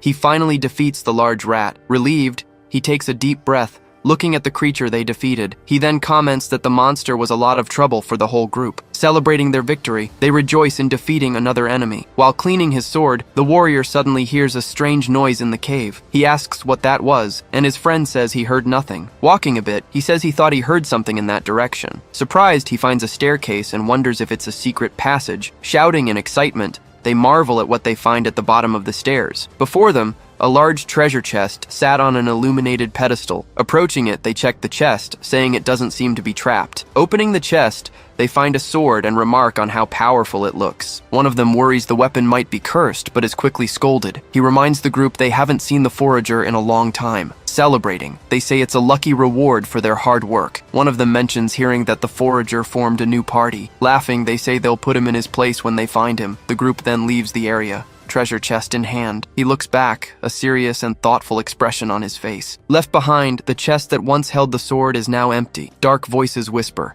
ordering the sword's wielder to kill everyone. Changing scenes, the border town of Verona appears on a sunny day. He says he needs a new weapon and that they're going to a shop. Arriving, they enter a blacksmith shop called the Iron Hammer. Inside, the shop's master blacksmith watches them with a serious gaze. Analyzing the sword, he says it wouldn't break from just brute force. He then asks what the young man did to the sword he forged. She asks what he's going to say, and he replies that he'll tell the truth. He says he knows the blacksmith and that he doesn't spread secrets around. Hearing the story, the blacksmith understands about him eating monsters and the essence. She remarks that he doesn't seem surprised, and the blacksmith explains why. He says he doesn't care what others eat. It's their business. The blacksmith says he needs a blade that can withstand the essence. He says he'll need time and asks about special materials. The blacksmith mentions mana stones, and he says he already has some. Placing them on the table, he reveals the 3 mana stones he possesses. Surprised, the blacksmith recognizes the stones from high-level monsters. With a smile, he says the young man has really come a long way. He thanks him for the compliment, and the blacksmith says he'll contact him if needed. Handing him a sword, the blacksmith tells him to use it while he waits for the new one. Gripping the sword, the blacksmith says he has an important warning for him. With a serious look, he forbids the young man from using the essence on the sword. Angrily, he threatens that if the sword breaks, the bill will be monstrous. Intimidated, the two leave the shop, embarrassed by the blacksmith's reaction. Back at the tavern, night falls on the city once more. She comments that he won't be able to use the essence for a while. He agrees, saying the blacksmith is very passionate about his weapons. She's happy to know he has other friends around besides her. Laughing, a man approaches and asks if they can join their table. With a fake smile, the group of 3 adventurers approaches the table. Recognizing the group, he braces himself for the trouble that's about to start. She then says that if they have a problem, they should settle it like adventurers. But the man starts to sway, looking a bit dizzy and weak.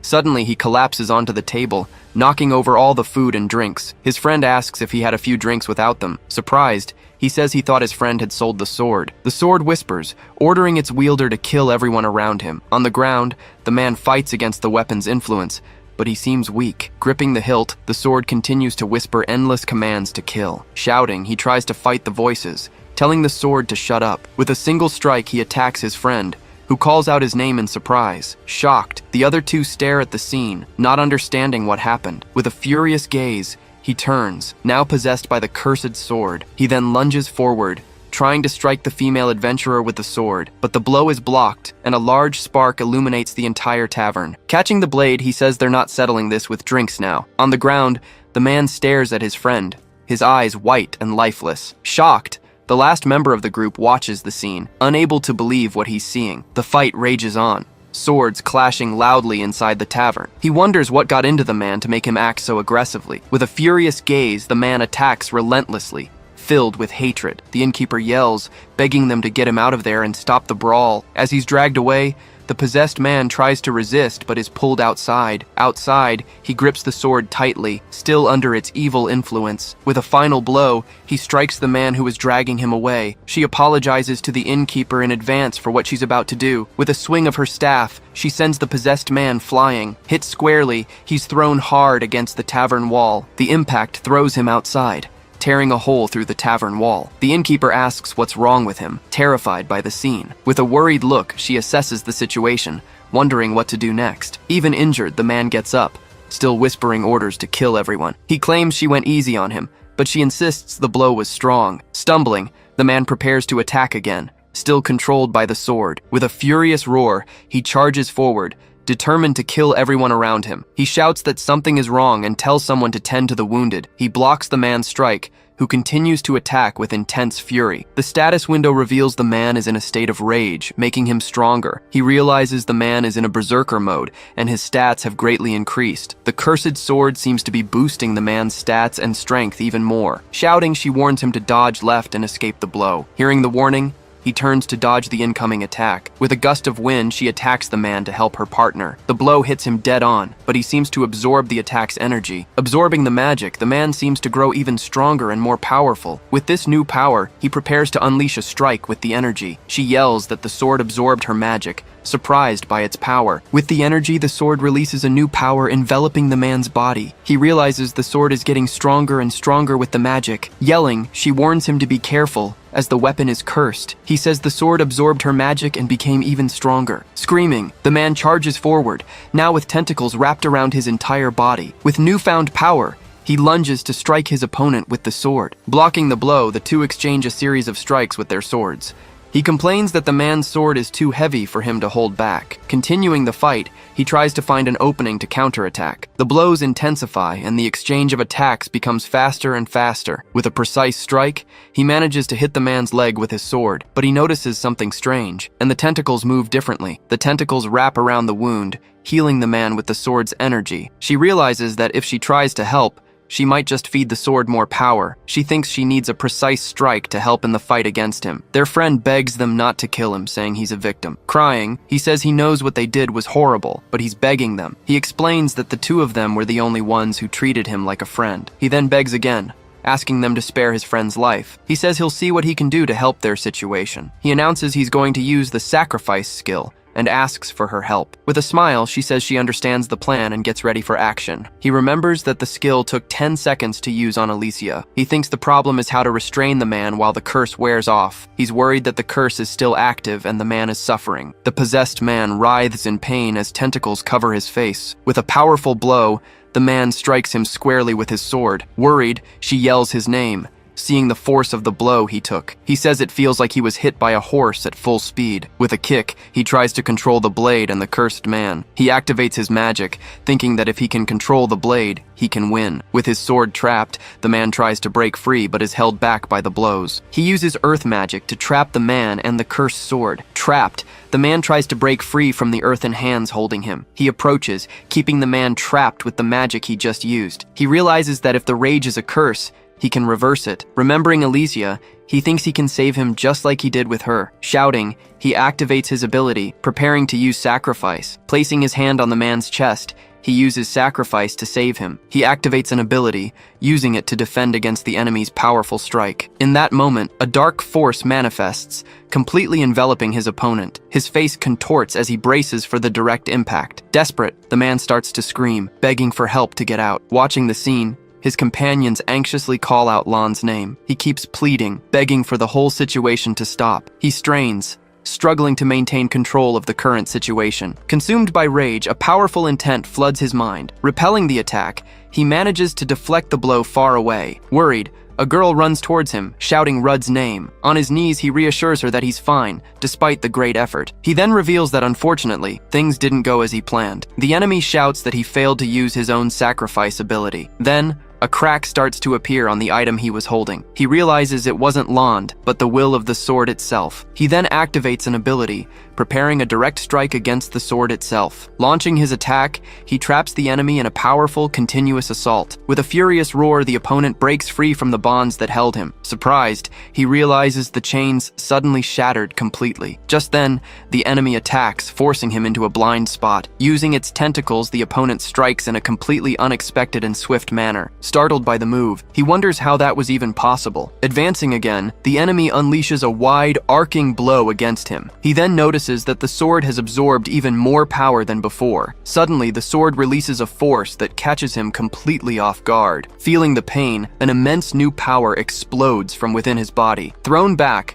she says that form can only be one thing. Seeing his hand transform, she screams that it's an incarnation. At that moment, a dark figure emerges, making her wonder about that body. With his eyes glowing, he activates a skill to analyze the situation. Analyzing the stats, he discovers that the body no longer belongs to Land. Right after, the sword lunges toward him for an attack. The shadowy being charges, but he manages to block the direct hit. Without wasting a moment, he counterattacks with a swift swing of his sword. Barely dodging, the creature lands a blow that knocks him back. Feeling the impact, he notes that the enemy's movements are too fast. He then realizes the opponent moves like a highly experienced warrior. Seizing the chance, the creature raises its weapon for a finishing blow. But suddenly, she appears, saying she will rotate the mana in her body. Stepping in front, the girl manages to block the overhead strike. Changing its strategy, the enemy attacks with a kick. She dodges the attack and prepares a counterattack with her weapon. With that, she unleashes a powerful close-range strike against the shadowy being.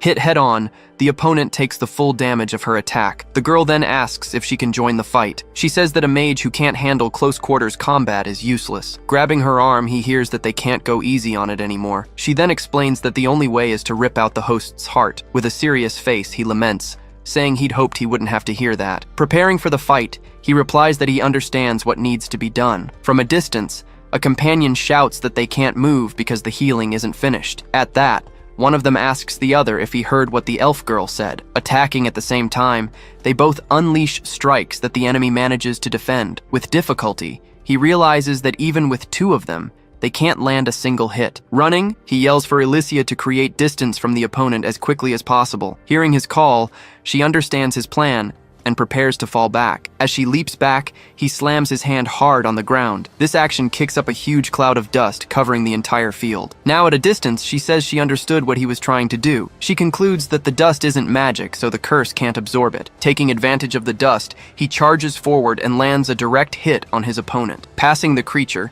he positions himself at its back for another precise attack. He then unleashes a powerful blow, cutting the enemy with his sword. Seeing an opening, the girl appears from behind, preparing to attack. Using her magic, she summons a powerful earth spirit to aid her. At her call, a pillar of earth pierces the creature's body. Frustrated, she realizes she missed the great enemy's heart by a hair. Showing the spot, the attack came within an inch of hitting the vital point. Then, enraged, the monster attacks the girl with all its might. Suddenly, her companions jump in front, taking the blow for her. Shocked by the scene, he desperately screams the names Rigurdo and Magnus.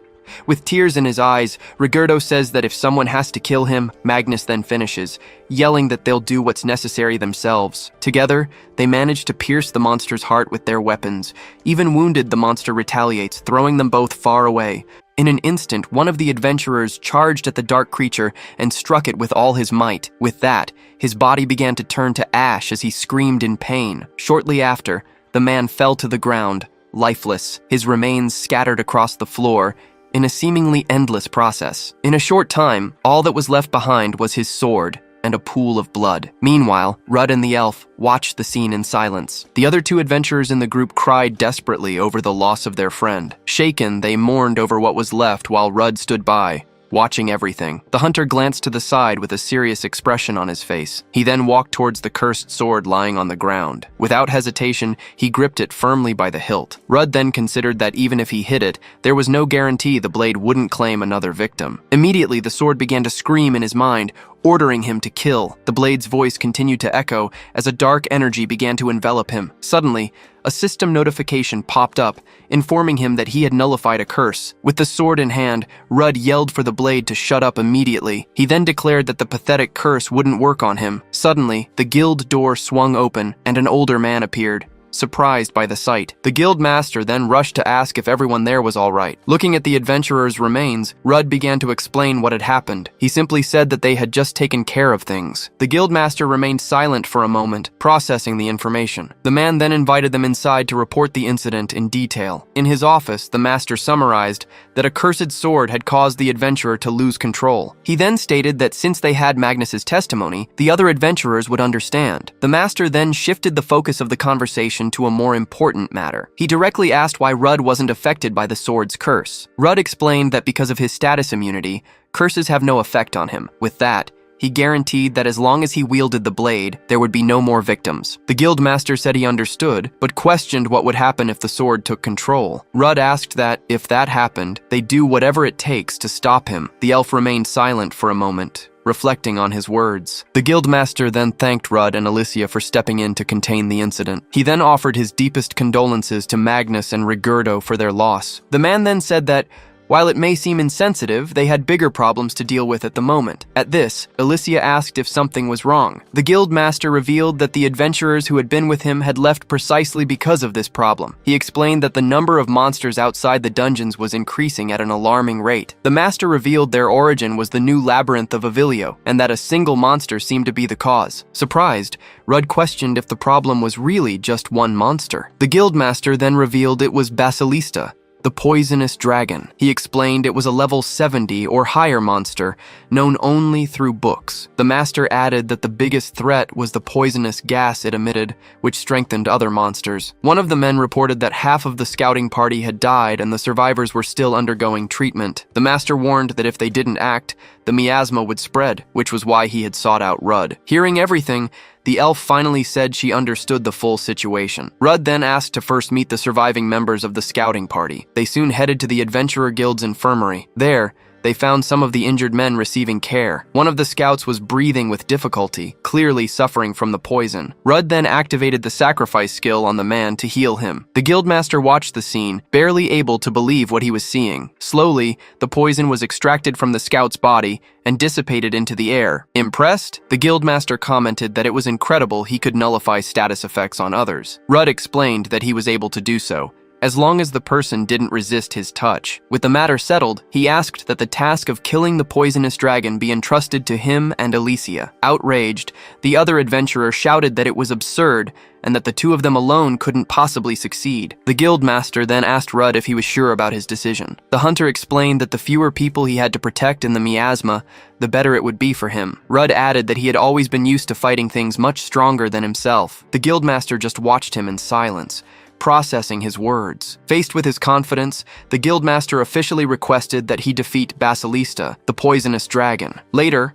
outside under the starry sky, the pair prepared to leave. Rudd suggested they get some rest and finish their preparations the next day. Alicia then questioned if the two of them would be enough, and Rudd reassured her, saying that with no one else around, they could fight with everything they've got. He then apologized to Alicia for dragging her into this situation. The elf told him not to be silly, as she would have made him regret it if he had tried to leave her behind. She reminded him that they are a party, which means saving people together, and called him the best. The next day, a strong wind blew at the entrance of the miasma-infested labyrinth, and so the pair entered the lower floors of the new labyrinth of Avilio. Right away, a level 20 poisoned hobgoblin appeared to attack them. With a swift move, Rudd charged forward and defeated the monsters that appeared in his path. Alicia then commented that, according to Manhwas, they still had 5 normal floors ahead of them. Next, she noted that the miasma had spread more than expected and that their purification items would be useless. The elf deduced that most of the monsters on the lower floors had probably already been wiped out. Rudd then began to ask if she was sure she wanted to go, but Alicia cut him off and confirmed that she did. She explained that his magic might not work, and in close quarters combat, she would be a help. The elf stated that,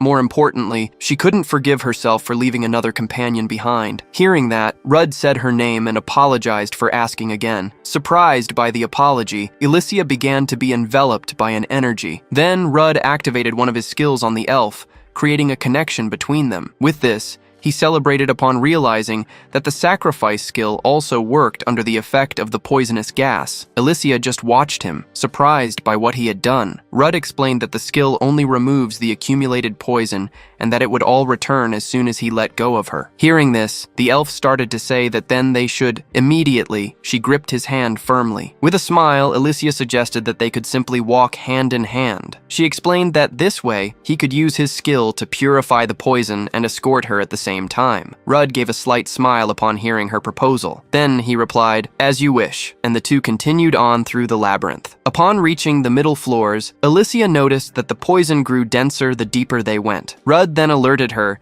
that he had detected 2 monsters ahead using his echolocation. He then commented that monsters that survive so much poison must be the more resilient type. The hunter wondered if there was a way around them, but admitted he wanted to fight if possible. Alicia stared at him for a moment, suspicious of his intentions. Next, she accused him of just wanting to eat them, while Rudd protested that he was being serious. He then explained that he wanted to test his cursed blade, Garam, before facing the venomous dragon. Suddenly, 2 gigantic arachnid-like creatures emerged from the miasma, and so, a level 33 doom beetle, already affected by the poison, revealed itself before the pair. Without wasting time, Rudd conjured an earth magic circle in front of him. Immediately, the ground beneath the monsters began to crack under the pressure of the magic. With the casting of wisdom of the earth, a blast of rocks hit the creatures head-on. Alicia praised the attack, but Rudd thanked her, seeming a bit unsure of the outcome. Soon after, the hunter observed that the attack didn't seem to have caused much damage. Irritated, one of the creatures let out a sharp screech in their direction. Then, it coiled up, preparing for a new type of attack. The monster then curled into a ball and charged at high speed toward the 2 of them. Rudd asked how they could stop it, and Alicia told him to leave it to her, letting go of his hand for a moment. In a flash of light, the elf summoned her elemental spirit, Nomia. Alicia then ordered her spirit to block the monster's charge. With her hands, she cast her own magic to create a barrier. Suddenly, enormous pillars of earth erupted from the ground and crashed against the creature. The wall closed completely, grabbing the beetle and successfully stopping its advance. As the barrier trembled, Alicia warned that she couldn't hold it for long, and Rudd saw his opening to test his weapon. Then, the hunter wielded his other sword, which began to be enveloped by an energy. With both hands, he mentally pleaded for the weapon not to break during the attack, his gaze filled with determination as the blade's energy reached its peak. With a leap, he delivered a vertical slash that split the barrier and the monster in half. The two halves of the creature fell to the ground with a dull thud. Then, Rudd realized the cut hadn't been deep enough to defeat it. With a furious screech, the beetle rose, ready to continue the fight. Rudd then concluded that if that wasn't enough, there was no other choice but to risk it all. Immediately, he shouted Alicia's name, preparing for a new plan. The elf replied that she was ready, as an energy concentrated in her hand. The creature let out another sharp cry, preparing to charge again. In an instant, Alicia fired a wave of energy toward her partner. The power she released began to envelop Rudd and his cursed sword. With that, the blade absorbed the energy, glowing brightly with the new power. The eye on the sword pulsed with the newly absorbed energy, shining intensely. Then, Rudd raised the energized blade against the creature, preparing for the final blow. With a battle cry, he called out the sword's name, Gahram, ready to strike. Then, he yelled for the weapon to show them what it was made of, lunging forward with a devastating slash. With a single strike, the energized blade completely disintegrated the monster's body. After the battle, Rudd stood before the creature's remains. Suddenly, the second beetle, still alive, dragged itself toward him. Without hesitation, Rudd finished it off with a direct blow to its head. With the threat eliminated, the hunter let out a sigh of relief. He then praised Alicia's incredible magic control, and she responded with a thumbs up. Soon after, they held hands again, and Rudd activated the sacrifice skill to thank her. He then asked her for a moment, leaving her confused. Rudd then explained that absorbing mana didn't restore his body's essence. Alicia immediately realized he was going to eat the monster, and he justified it by saying it was already conveniently sliced. An energy enveloped his hand as he prepared a piece of the creature to eat. While eating, Rudd commented on the unique flavor, and Alicia asked what it was like to wield the cursed blade. He then explained that after absorbing her magic, the weapon's resistance had increased considerably. With that, Rudd concluded that Gahram should remain intact even if he channeled his essence through it. Soon, he mentioned there was one thing he couldn't ignore: the colossal size of the venomous dragon. Rudd mentioned he wasn't sure if the sword would be a match for the dragon, stating that his old blade was superior. Suddenly, a voice from the sword interrupted him, finishing the sentence by saying it was superior to him. Immediately,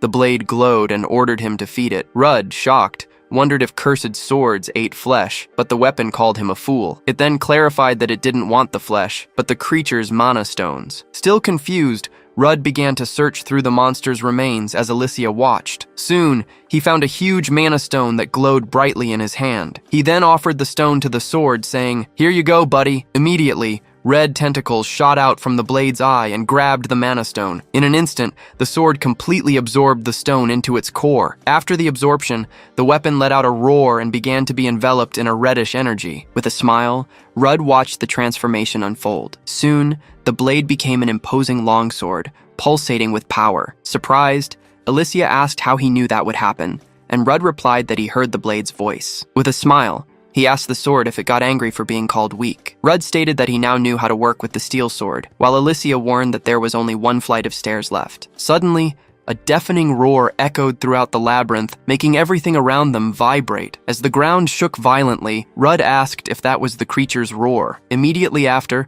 the ceiling above them began to crack and crumble rapidly. Rudd then shouted that the place was about to collapse and suggested using earth magic as pillars. Alicia warned him that if the stairs became inaccessible, they wouldn't be able to reach Basilista. With her spirit by her side, she yelled that they needed to push forward at all costs. The cracks in the ceiling grew drastically, signaling an imminent collapse. With that, she reinforced that they had to get through before the stairs were blocked. In an instant, the ceiling completely collapsed, sending a shower of debris down on them. Wreathed in her magic, Alicia cleared a path through the forming chaos. The elf maintained a focused expression as she moved forward with all her determination. Right behind, Rudd followed her with the same determined and focused look on his face. The passage to the final floor continued to shake, threatening to crumble at any moment. With a final burst of energy, the pair managed to get through the door just in time. The duo landed on the ground with a dull thud, letting out a sigh of relief for making it through. Rudd thanked her for saving them, and Alicia mentioned that she had used a large portion of her mana. Soon Soon they observed the new floor and noticed the place was pitch black. Rudd then reassured her,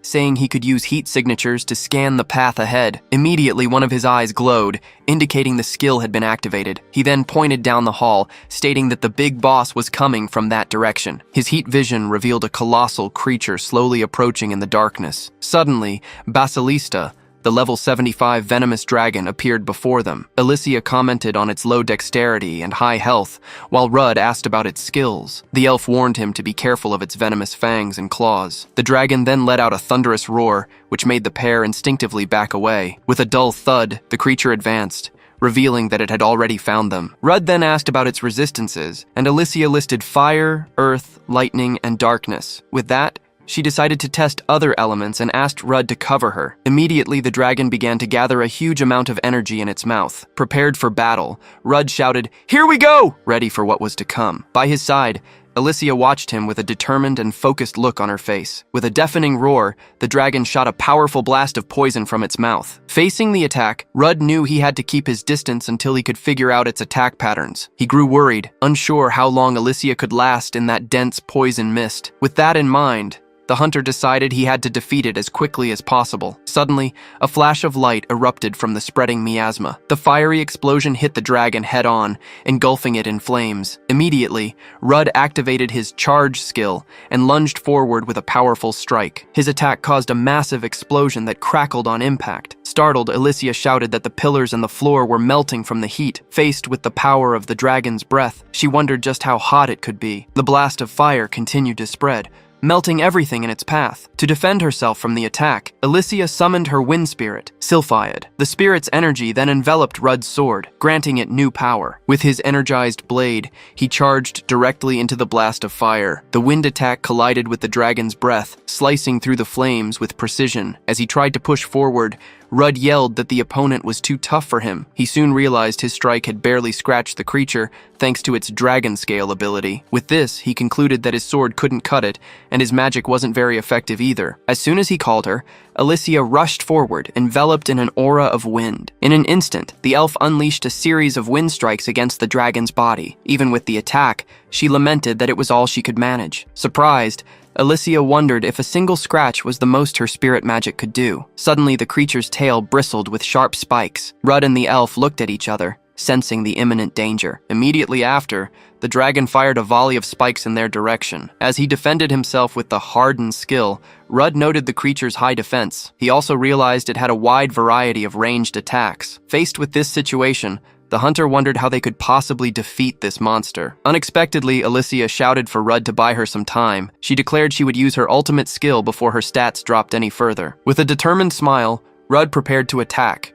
ready to buy her time. The dragon stared at him with its 3 eyes, watching his every move intently. Meanwhile, Alicia began to chant her spell, gathering spheres of different elements around her. Soon, she unleashed a spell that blossomed like a lotus flower of pure energy. To support her, Rudd shouted the name of his skill, Wisdom of the Earth. The earth magic exploded against the dragon's flank, creating an opening for the main attack. From the impact, he leaped over the creature, positioning himself for a direct strike. Then, he drove his sword into the monster's head, cursing it with all his might. The blow caused a gigantic explosion that made the entire dungeon floor tremble. Alicia then decided to bet everything on Rudd, pouring the rest of her mana into a single attack. With her eyes closed, she called out the name of her fire spirit, Salam. Immediately, the small fire elemental emerged from the flames. Right after, she called for the water spirit, Uldele. The water elemental then appeared, surrounded by bubbles and a bluish aura. Finally, she called the name of the earth spirit, Nomia, to complete the summoning. Next,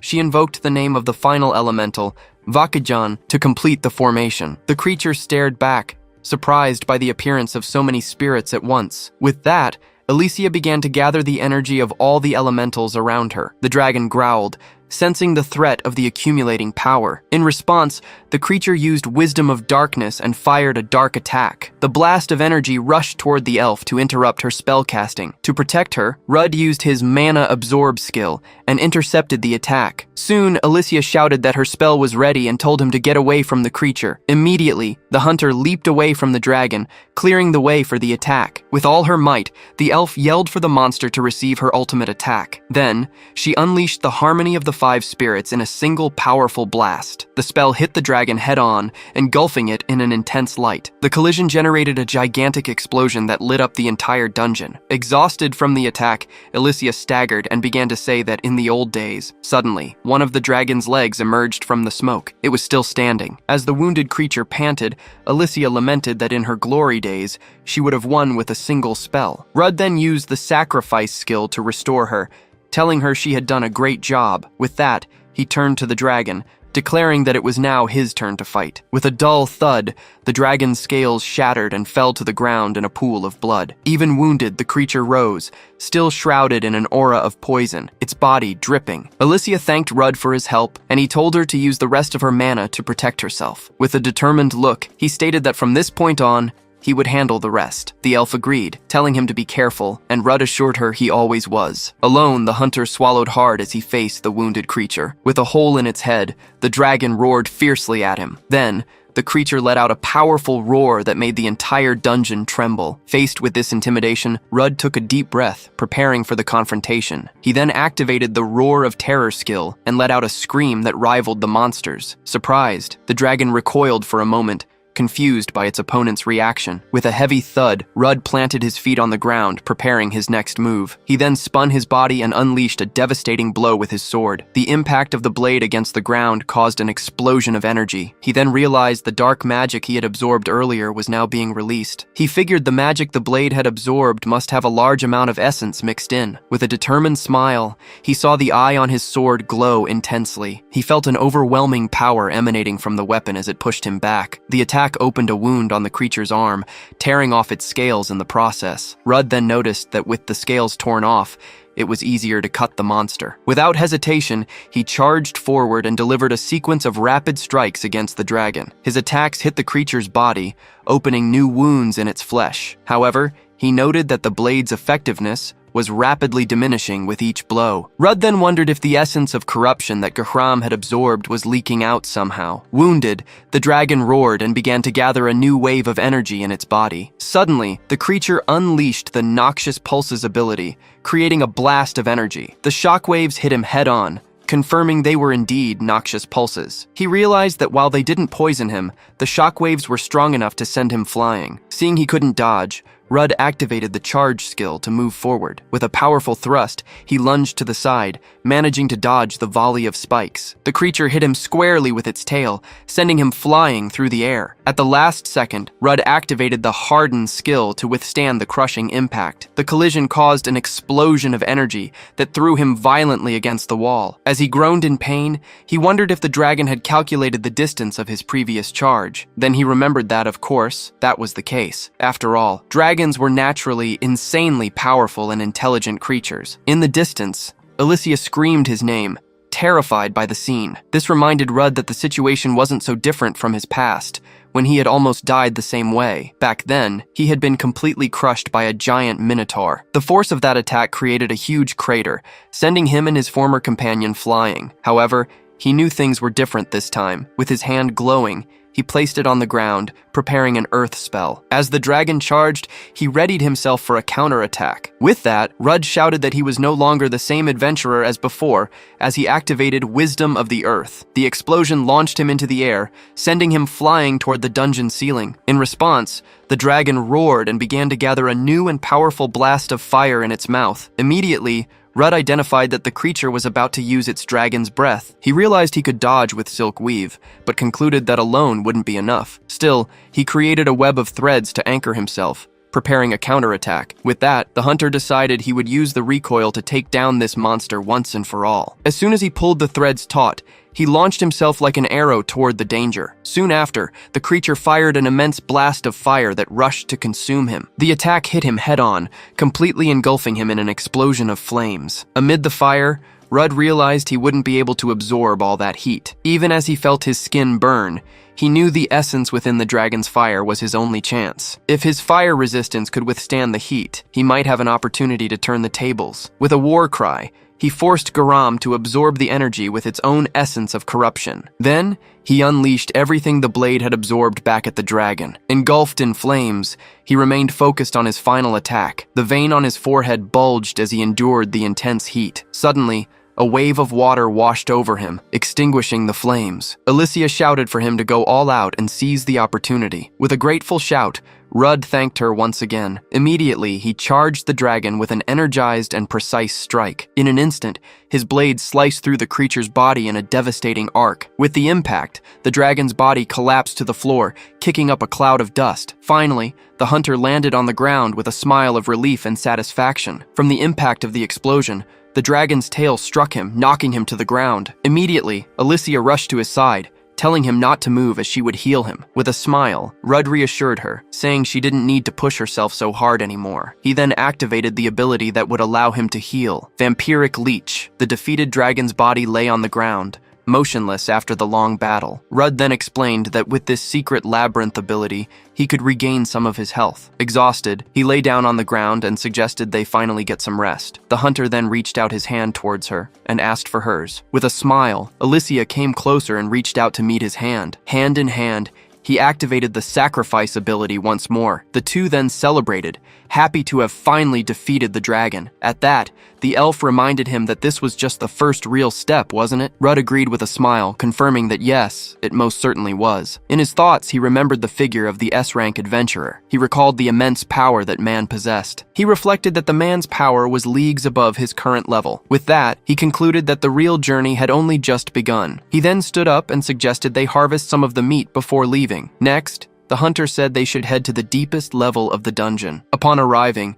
he looked down and said that must be the labyrinth's core, shining brightly on a pedestal. The orb of energy pulsed at a steady rhythm in the center of the room. Alicia then remarked that not many adventurers could say they had ever seen such a sight. She explained that if they stepped on the magic circle in front of the core, they would be instantly teleported. The elf added that the portal would take them to the dungeon's entrance. She then explained that adventurers usually left the core intact because of the rare materials. However, Rudd considered that leaving the labyrinth as it was might allow the venomous dragon to be reborn through the core. With that, he touched the core and said that Avilio's new labyrinth had given him a lot of trouble. Even so, he acknowledged that thanks to the challenges he faced there, he had grown stronger. As he remembered his journey, he touched Alicia's shoulder gratefully. With that, Rudd declared that his path to the stars had finally opened. He then wielded his old sword, now imbued with the core's power. With a solemn look, he bid it farewell, saying it was an honor, my friend. Then, the hunter struck the core with his sword, destroying it in a burst of light. Meanwhile, back at the guild,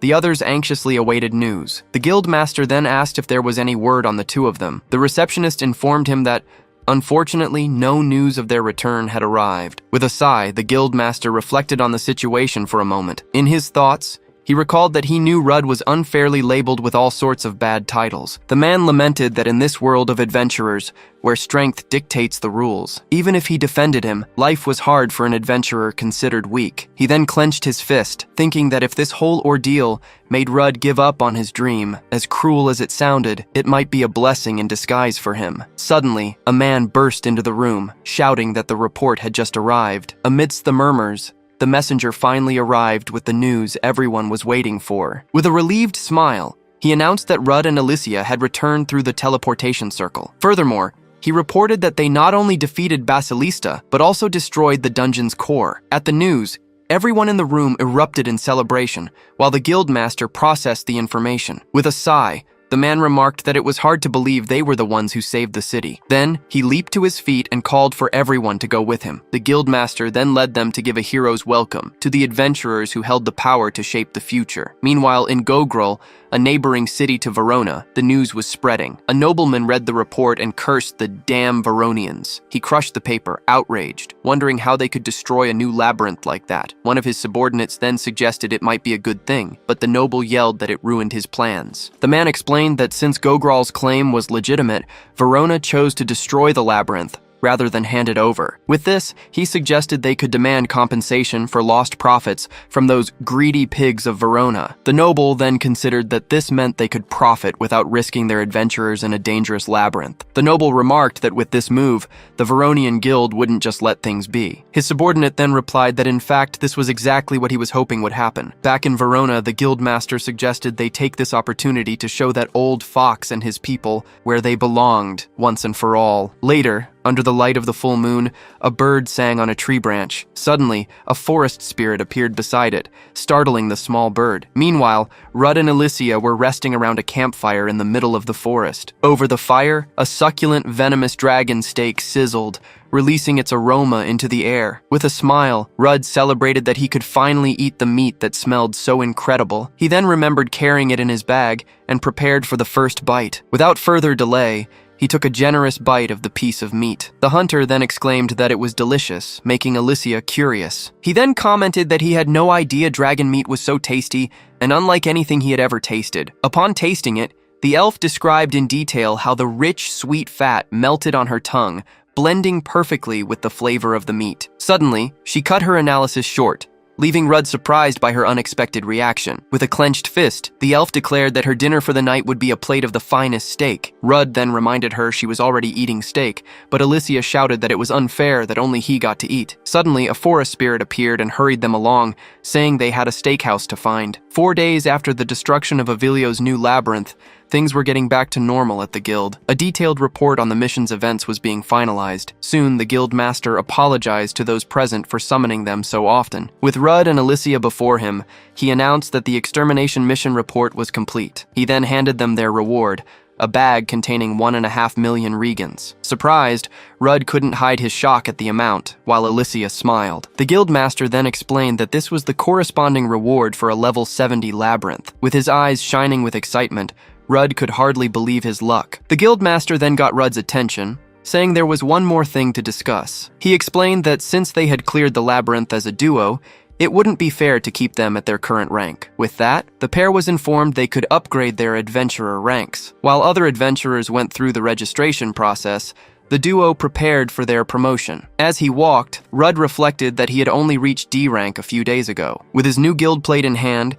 he gave the command to open his status. The system window then displayed his profile. Rudd, level 52, rank D. Rudd commented that he had reached level 52 quickly, and Alicia noted it was rapid progress. The elf then explained that progress usually slows down considerably after level 40. With a victorious smile, Rudd boasted that he had apparently surpassed her level. Surprised, Alicia reacted with an indignant cry, unable to believe what she heard. A comparison of their guild plates showed Rudd at level 52, D rank, and Alicia at level 45, S rank. The elf complained about him rubbing it in her face, but Rudd found the situation strange. He then pondered that although his level was higher, Alicia's overall combat power was clearly superior. With a smile, the elf explained that, of course, level was just an indicator. She concluded by saying that true combat proficiency came from one's skills and experience. Suddenly, a group of people burst into the room, interrupting their conversation. An older man at the front of the group greeted them with a mocking smile. He then addressed Rudd, calling him the infamous filthy collector. Rudd's gaze immediately turned cold and serious upon hearing the insult. At that,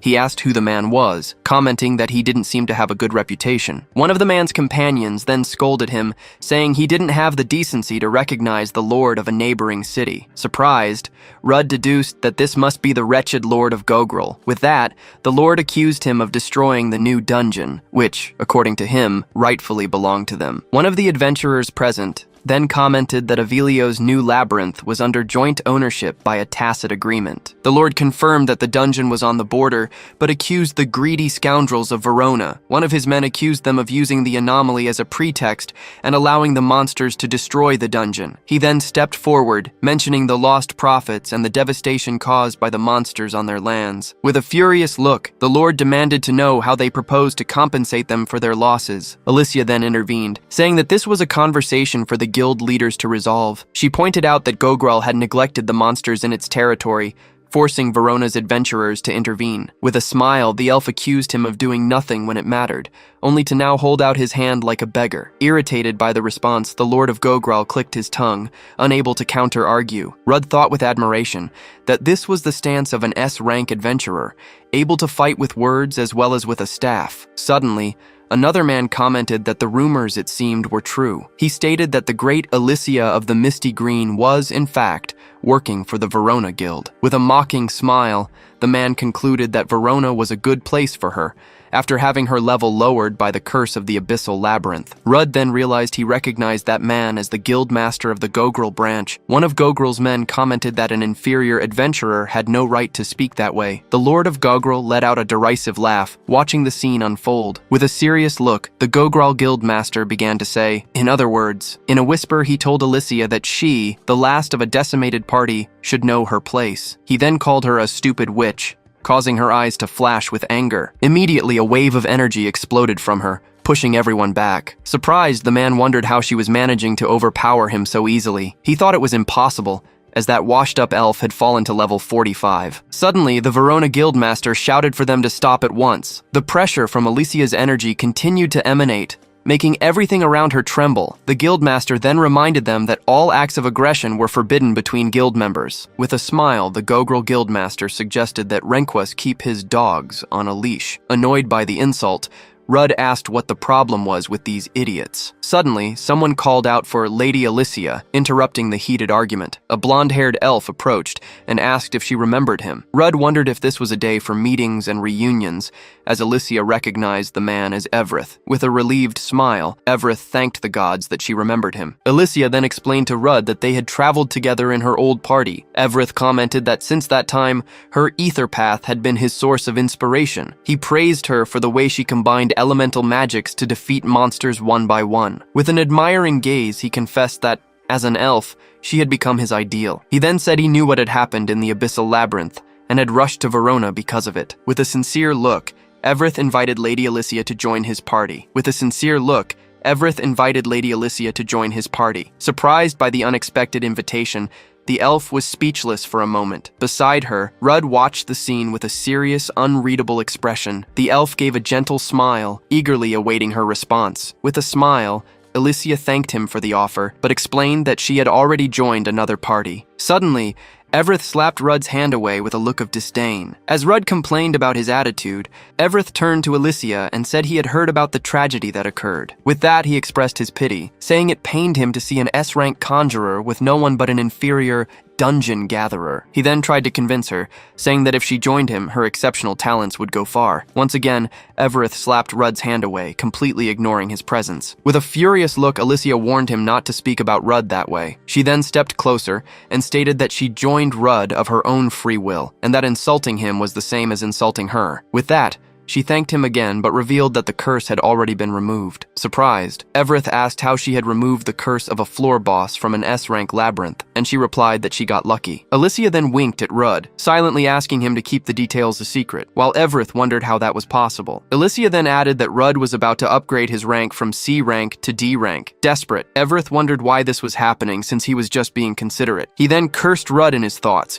convinced he had deceived Alicia. With that, he concluded that since she was no longer cursed, things had changed. In his mind, he imagined she had done all the work, and that bastard took all the credit. Rudd turned and noticed that Evereth was still watching them with a hostile glare. He then commented on the elf's piercing gaze, and Alicia warned him to pay it no mind. The elf stared at him for a moment, prompting Rudd to ask what was wrong. With a smile, he asked if, since she was also an elf, she was also proud and stubborn. Alicia then boasted, asking if he'd ever seen a more humble and understanding elf than her. Soon, the pair headed to the registration desk, where they were greeted with a welcome. The receptionist said the guild master had informed her of their situation, but that it was a very unusual case. Suddenly, the woman gasped in surprise upon seeing Rudd's new rank on his document. With a smile, she announced that he had jumped straight to B rank, leaving Rudd in disbelief. The receptionist explained that, after all, clearing the new labyrinth of Avilio was a high-difficulty mission. She added that, thanks to the report from the rescued adventurers, they were able to add the slaying of Baphomet to his list of achievements, which further boosted his promotion. With a nervous smile, Rudd processed the information, telling himself he was now a B rank. Suddenly, Magnus greeted him with a friendly bump,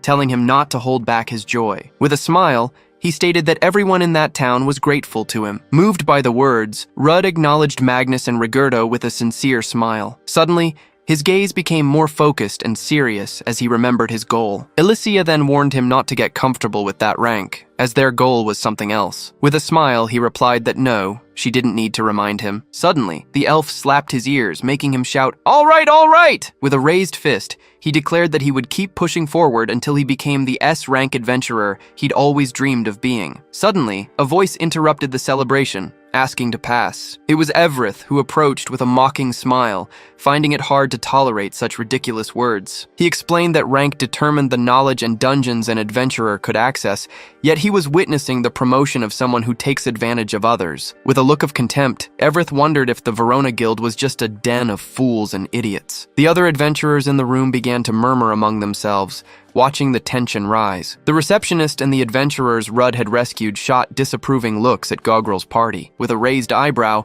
Rudd asked in disbelief what the elf had just said. The receptionist then intervened, stating that regardless of his personal opinion, the B rank was granted at the guild's discretion. Ignoring her, Magnus stepped forward and ordered the pointy ear to take back what he said. An intimidating aura enveloped Everett, as Magnus warned him not to look for trouble. With a mocking smile, the elf remarked that this only confirmed his earlier assessment. Furious with his arrogance, Magnus grabbed him by the collar, yelling, "You bastard!" Suddenly, Alicia shouted for them to stop, trying to prevent a fight. Before she could intervene, Everett threw him through the air with a swift motion. Magnus hit the floor with a dull thud, groaning in pain from the impact. In an instant, the elf drove his sword into the floor, inches from Magnus's face. With a look of contempt, Everett warned him not to touch him with his filthy human hands. Alicia then shouted Everett's name, declaring that she would not tolerate any more violence. In a calm tone, the elf addressed her, saying she always had a kind heart. He concluded that this was why she extended her warm hand even to someone like Magnus. Everett then cut her off, saying there was no need to explain, as elves were stubborn and proud. With an arrogant smile, he declared that was why a humble and wise elf like himself should lead their race. Rudd couldn't hold back a laugh, while Everett asked what was so funny. At that, Rudd cleared his throat and said that, in truth, an adventurer who can't pull their own weight endangers everyone. Everett then challenged him,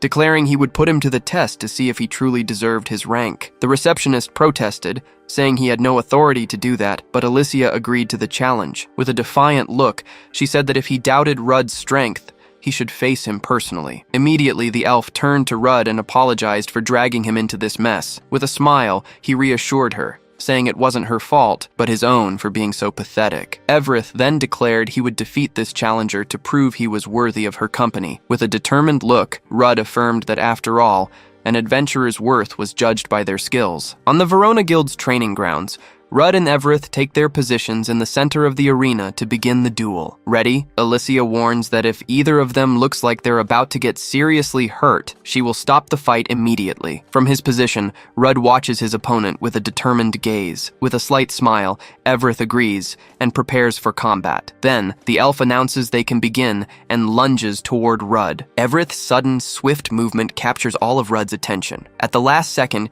he manages to raise his sword Garam to block the attack. Everett remarks that Rudd managed to block in time and that maybe he's not a completely useless human. Next, the elf continues the offensive with another sword strike. The exchange of attacks intensifies as they clash in the center of the arena. Rudd struggles to defend against his opponent's barrage of blows. During the fight, a magic circle appears in Everett's hand. Then a green energy aura completely envelops the elf's body. With his enhanced speed, Everett vanishes and reappears behind Rudd. Everett then unleashes a downward strike, knocking Rudd to the arena floor. The elf shows his impatience with the situation. Struggling to defend himself, Rudd reflects that although he wants to use his skills, he can't keep up with Everett's movements. With an air of superiority, Everett reveals he's a B rank, a classification that requires great power to achieve. Right after, he states that Alicia's company is not suitable for Rudd. Rudd then admits that he's right, and that, as he is now, he's not good enough to deserve her. Despite this, he remembers that it was Alicia who chose him. Therefore, Rudd declares he'll do whatever it takes to become someone worthy of her choice. Rudd's declaration brings a smile to Alicia's face and a surprised reaction from Everett. Just then, a magic circle forms on Rudd's arm. With it, he invokes the Wisdom of the Earth spell, causing the arena floor to explode. Everett calls the move a tragic mistake and questions if Rudd thinks he can beat him with magic. In response to the advancing stone fist, the elf casts a fire spell. The impact of the two spells results in a huge explosion in the middle of the arena. From the stands, the spectators complain that this is getting out of hand. Amid the smoke, Everett laments that Rudd is a dirty, deplorable little man. He then conjures an energy sphere and explains that this is what it means to be outmatched. With a shout, the elf says goodbye and launches his final attack at Rudd. In a swift move, Rudd counters the attack with a strike from his sword, Gahram. A wave of blue energy then clashes directly with Everett's magic. To everyone's surprise, Rudd's sword completely absorbs the spell. Rudd then explains that he figured Everett would counter his magic with more magic. With his sword now enveloped in a red aura, he recalls that the pride of elves is legendary. With that, Rudd charges toward his opponent with the energized blade. He soon manages to pressure Everett with a direct attack from his sword. Rudd's speed and power increase, and he begins to dominate the fight. Surprised, Everett asks if it's an enchanted weapon. Rudd then reveals that no, it's actually a cursed blade. He unleashes a powerful blow that sends Everett flying to the other side of the arena. Everett recovers and says that a cursed blade is all the more reason to keep Rudd away from Alicia. Then Everett activates the strengthened blade skill in his hand. With this, his body is completely engulfed in an aura of electrical energy. The elf then declares that Rudd won't be able to keep up with his new speed. In the blink of an eye, he rushes forward and reappears in a flash of light. Next, Everett strikes Rudd directly in the abdomen. He then finishes the attack sequence with his lightning palm technique. The guild spectators watch the scene, completely shocked by what they're seeing. Everett then turns to the paralyzed Rudd and remarks that it was too easy. He then approaches Alicia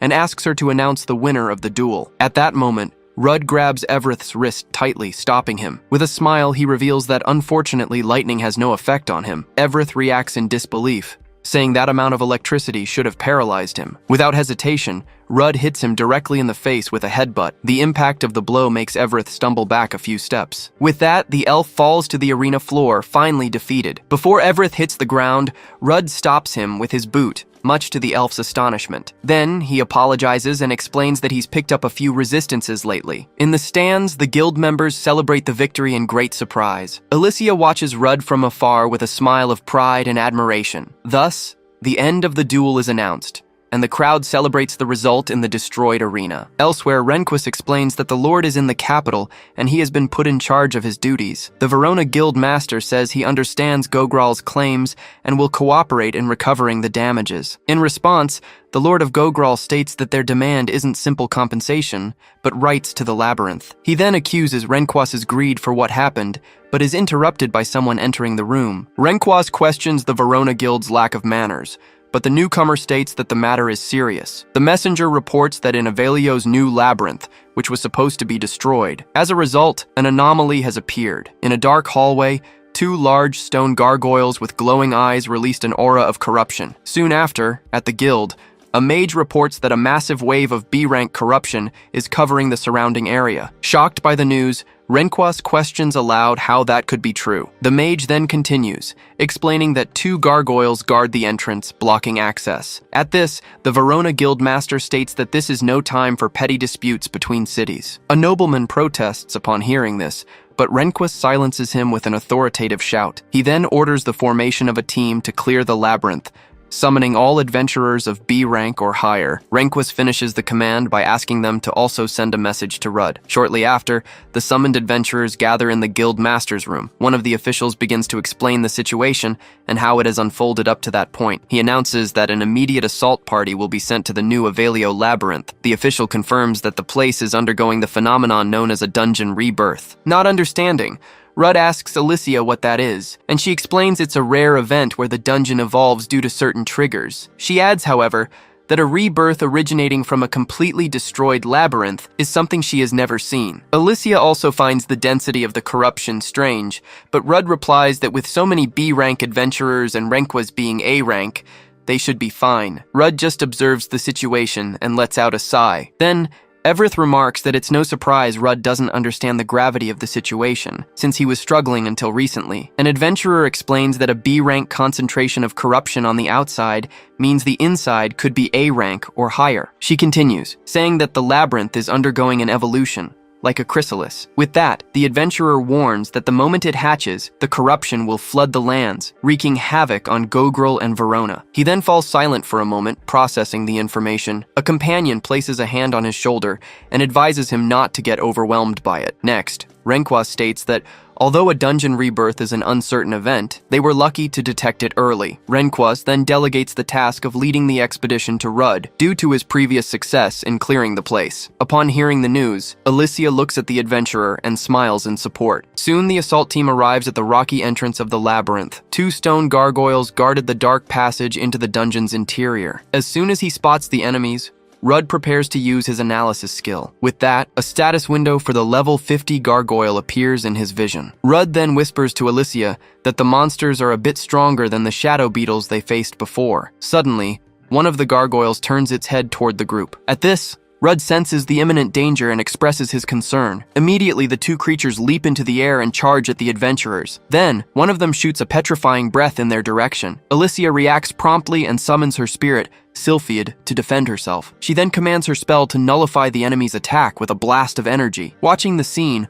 one of the masked adventurers remarks that it wasn't half bad. Meanwhile, the other gargoyle dives at high speed to attack the group. Manhwa intercepts the monster in midair with a direct punch to the head. With the impact, he smashes the stone creature against the ground. Then, the Verona Guildmaster comments that it was a lot of noise for a giant fly. The remaining gargoyle then turns and lunges at him. Before the creature can attack, a swordsman appears to intercept it. With a single swing of his weapon, he decapitates the stone monster. The adventurer then lands next to Manhwa as the gargoyle's body collapses to the ground. Impressed by the battle, Rudd comments on how strong his companions are. Manhwa then urges the group to keep moving forward. As he kneels near the gargoyle, Rudd feels the urge to devour that one too. He then uses his skill, Wisdom of the Ashes, and incinerates the monster's head. An adventurer watching the scene questions Rudd about why he did that. Rudd explains that the monster had regenerative abilities, and he wanted to make sure it wouldn't come back. The adventurer just grumbles and walks away as Rudd stands up. Soon, the group cautiously enters the dark corridor of the dungeon. One of the adventurers notes that the corridors are no longer filled with the toxic gas from before, guessing the dungeon's nature has changed. Rudd replies that even though the layout isn't different, everyone should keep their guard up as they don't know what awaits them at the center. Alicia then adds that even with the same structure, the strength of the monsters could be much greater as a group of new creatures appears before them. As soon as the largest monster roars, Manhwa announces he will take care of it. With that, he leaves the smaller ones for the rest of the group to handle. Then, the swordsman prepares for battle by activating his skill, Warrior's Honor. One of the warriors is then surprised by the attack bonus and states that with it, they can easily defeat the monsters. Soon, the horde of smaller creatures stampedes toward the group. With that, one of the strengthened adventurers charges forward and slashes the first monster that appears. Next, another warrior attacks and eliminates one of the creatures with a sword strike. Meanwhile, the third one slices a monster vertically in half with ease. Excited by the scene, Alicia gets ready to fight and asks if they should join the battle. Rudd, however, answers hesitantly about the matter. Then, a system notification reveals that his status immunity skill has nullified the effect of Warrior's Honor. Meanwhile, Manhwa charges the larger monster, striking it with his axe. He wields his large, double-bladed weapon, poised for the attack. The creature roars in pain as the blow lands. Manhwa then focuses his determined gaze on the battle. With one final move, he smashes the monster's head into the ground. In the background, Rudd and Alicia continue to fight the remaining creatures. Rudd soon realizes that his status immunity also nullifies support spells. Meanwhile, the remaining creatures regroup and advance on the other adventurers. One of the warriors then steps forward to draw the monster's attention, calling them to battle. He then activates his taunt ability to focus all attacks on himself. With that, all the creatures turn and rush toward the warrior. Pressed by the horde, he prepares to activate another of his abilities. The warrior then uses Deflection Wall to repel the wretched beasts. After creating an opening, he shouts to his comrades that their chance has come. Immediately, Evereth and the other adventurers charge forward to attack the monsters. Next, Evereth strikes the remaining monsters with his Lightning Blade skill. Another adventurer then uses their Shadow Dance to slice through the creatures amidst the chaos. While fighting, one of the female warriors comments that it's hard to find the monster's weak spot. Hearing this, one of the mages suggests they just attack with brute force and massive damage. He and the other mage then cast a Dayburst and a Black Arrow together. The resulting explosion impresses one of their companions, who praises their teamwork. Soon, the warrior who taunted the monsters warns that his skill's effect is about to wear off. As he turns to warn them, the ground at his feet suddenly begins to crack. From the cracks, a giant insect monster emerges, surprising the adventurer. The creature quickly grabs him, and he screams that another monster has burst from the ground. Before the insect could crush him, a shadow slices its claw and sets him free. Seeing this, One of the adventurers complains about their lack of subtlety, but the two just laugh it off. Watching the fight, Rudd thinks about how strong his companions are and how well they work together. Meanwhile, he clenches his fist, realizing he isn't contributing to the battle. In front of him, two of the smaller wounded creatures were still writhing on the ground. Suddenly, one of the wounded creatures is absorbed into the insect monster's body. Watching the scene, Rudd realizes that those monsters are infesting each other, merging into a single creature. Determined to finally help, he prepares to cast a spell. With that, Rudd casts his spell, Wisdom of the Earth. Large stone projectiles then fly at high speed toward the monster. The creature, however, raises its claw and prepares to defend against the attack. A magic circle then materializes, intercepting the projectile before it can hit the target. Surprised, Rudd realizes his projectiles simply vanished on impact. A status window reveals that the creature used the Remove Earth ability to destroy the spell. Quickly, one of the swordsmen dashes forward and cuts the parasitic monsters off the larger creature's back. He then explains that by removing the parasites, the main monster can no longer use its powers. The adventurer continues, saying that using earth magic against an enemy that came from the ground is beyond ridiculous. Rudd then realizes his buff was also nullified, and with nothing to say, he can only lament the situation. As the battle continued, Rudd reflected that he had no experience in large-scale team battles. He then continues his thought, concluding that if he can't even benefit from the party's buffs, in the end, he's just a burden to all his teammates. Suddenly, a voice laments his situation. Then, Everett approaches and tauntingly asks if he's not capable of joining them in the raid. He then scolds him, stating that in the end, Rudd is just a worthless forager, unworthy of fighting by his side. In response, Rudd clenches his fist, while Alicia's fury makes Everett back down. Before the argument could continue, a sudden explosion interrupts everyone. As they turn, they see Manhwas recovering from the impact, stating that he's fine. He then draws their attention to something more important, questioning what the monsters are doing. They then watch as the creatures infest and merge with the bodies of their own fallen allies. One of the adventurers then reports that the severed limbs are regenerating and that their combat power has drastically increased. With this, the swordsman confirms that thanks to the convergence, there is now only one large monster left to defeat. He then decides he has no choice but to offer his help in the battle. Before he could act, he's surprised by a slap on the back of his head. Suddenly, the swordsman looks at his hand with a shocked expression. He then sees a small, insect-like creature writhing in the palm of his glove. He then realizes their true attack was far worse than he had imagined. The plan was actually to deliver a petrifying poison through these tiny flying insects. Immediately, the bodies of the afflicted adventurers begin to turn to stone. Meanwhile, the merged monster roars victoriously at the paralyzed group. Manhwas, now completely turned to stone, stands motionless in the middle of the hallway. With that, the other adventurers also succumb to the poison, petrified in their final combat stances. Even the mages at the rear can't escape and are turned into statues. The monster then approaches Manhwas, who slowly begins to break free from the petrification. Soon, the creature transforms one of its arms into a sharp, pointed blade. The monster then raises the blade, preparing to deliver the final blow. Paralyzed, Manhwas can only watch the imminent attack, realizing he can do nothing to defend himself. Suddenly, a voice shouts the name of the skill Silk Weaving. The monster glances to the side, surprised by the sudden intervention. Using his skill, Rudd pulls the petrified adventurers away from danger, lamenting that it was a close call. A notification then confirms that his status immunity nullified the petrification, and he announces he will handle the situation. Next, Alicia places her hand on one of the petrified companions. A message confirms that the sacrifice magic has been successfully cast, and Rudd prepares to advance with her. With the path clear, he activates his analysis skill to inspect the enemy. A status window for the level 66 monster, Manhwa, appears in his vision. After analyzing the enemy, Rudd suggests to Alicia that they attack with magic to lower its health and then finish it off. Alicia agrees with the plan and immediately begins to gather a large amount of magical energy. She then summons her two nature spirits, Nomia and Sylphiid, to the battle. With that, the elf concentrates to manifest Sylphiid's power. Determined, Alicia then shouts to her spirits that it's time to advance. She then launches a large mass of energy toward the monster. The creature, Manhwa, braces itself for the impact of the powerful magic attack. The energy collides directly with the monster in a massive explosion. The force of the blow hurls the creature to the other side of the hall. Lying on the ground, the monster begins to convulse, much to Rudd and Alicia's surprise. Suddenly, the creature's body splits open, and a new form begins to emerge from within. With the transformation, the monster lets out a high-pitched scream as its new appearance is revealed. The creature then stands up and roars in its completely transformed transformed state. Seeing this, Rudd confirms that the monster has transformed, and Alicia expresses how disgusting it is. Next, the new creature opens its mouth and fires a swarm of small flying monsters. Surprised by the swarm, Rudd suggests to Alicia that they group them in one place to blow them up. He then raises his sword, Garam,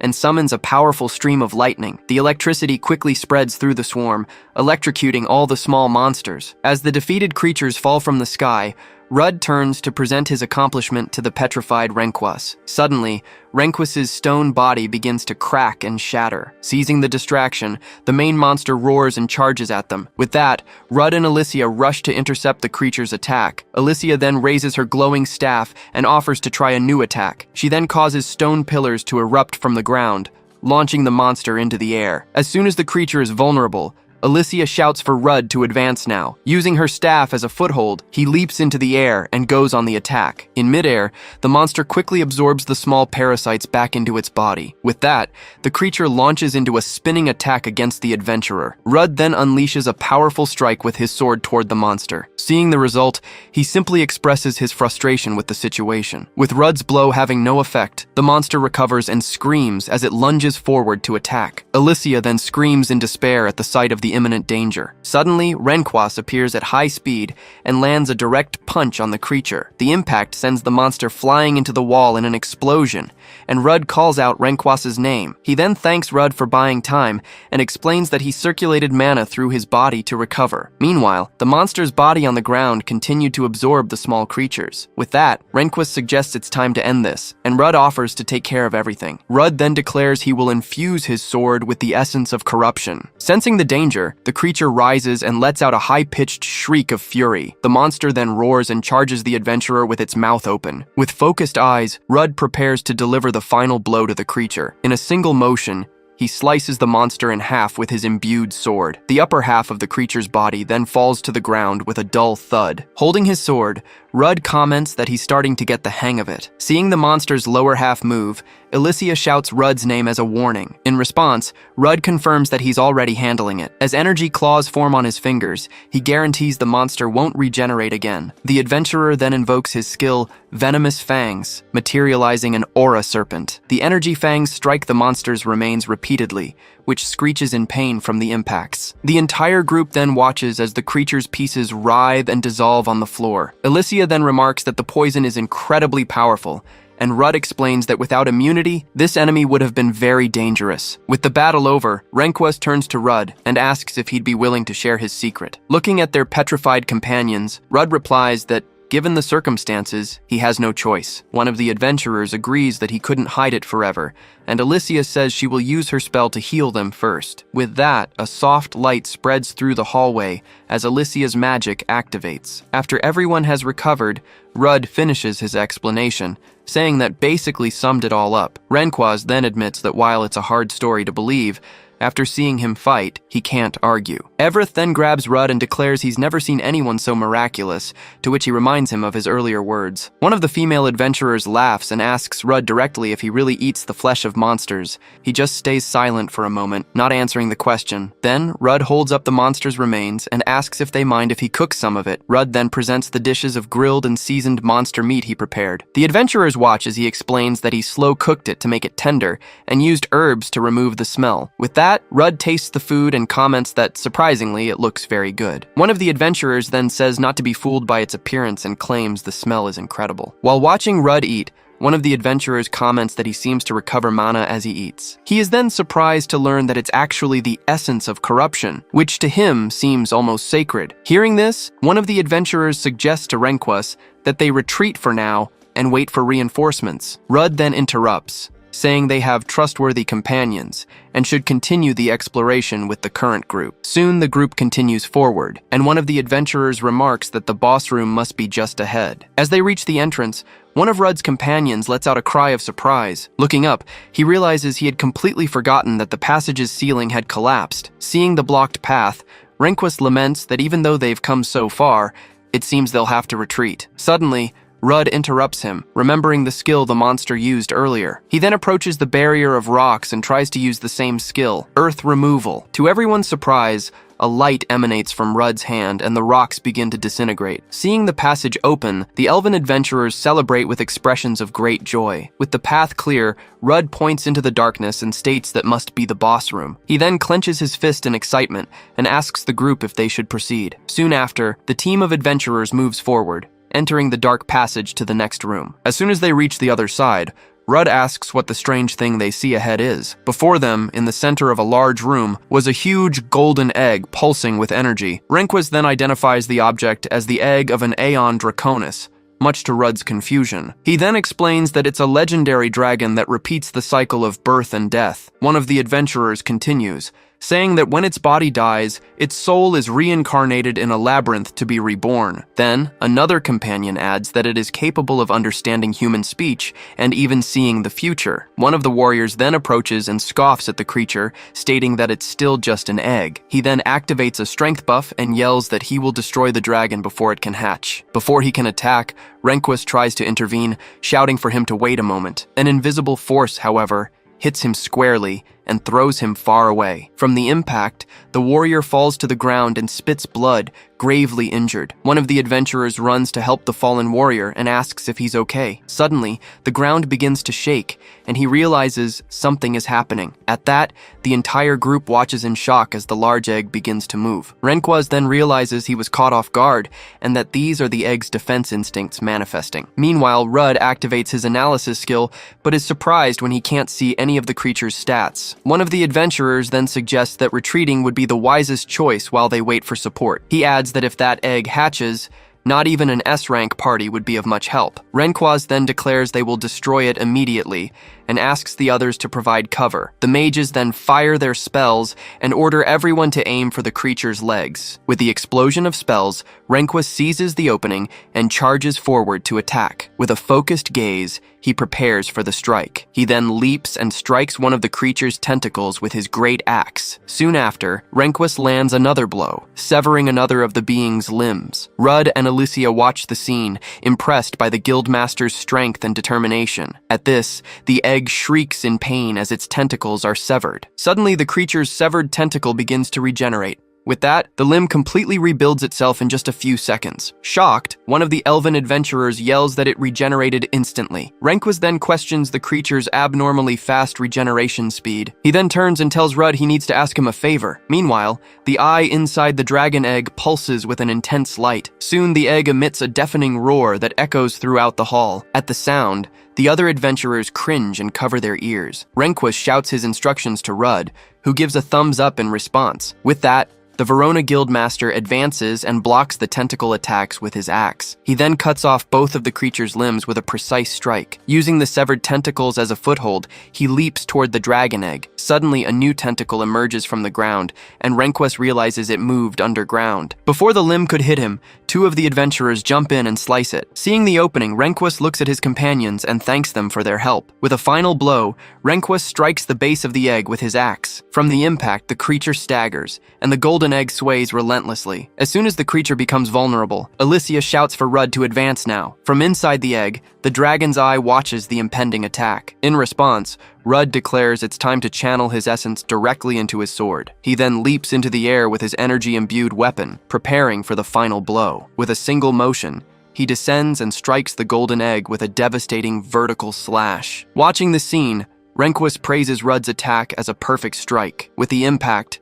the golden egg cracks open, revealing a creature inside that shrieks in pain. Alicia, however, notices the main body is unharmed and summons her spirit, Sylphiad. She then fires a powerful beam of energy directly into the egg's opening. When the smoke clears, the crack in the egg begins to close, twisting back on itself. One of the adventurers then shouts that, at this rate, the battle will never end because it regenerates too quickly. Suddenly, a strange pulse from the egg hits one of the adventurers head-on. Shocked, he feels a strange wave of energy course through his body. His companions also feel the same mysterious sensation and wonder what's happening. With that, the golden egg explodes in a wave of light and lets out a deafening roar. The adventurers watch the scene, worried about what's about to happen. One of the warriors then yells that something is happening to the egg as sharp teeth emerge from within. Soon, A shapeless, slimy creature begins to writhe and emerge from inside the egg. Alicia then wonders, shocked, if the dragon is about to hatch. Seeing the situation, one of the nobles shouts that their time is running out and they need to defeat it all at once. At this,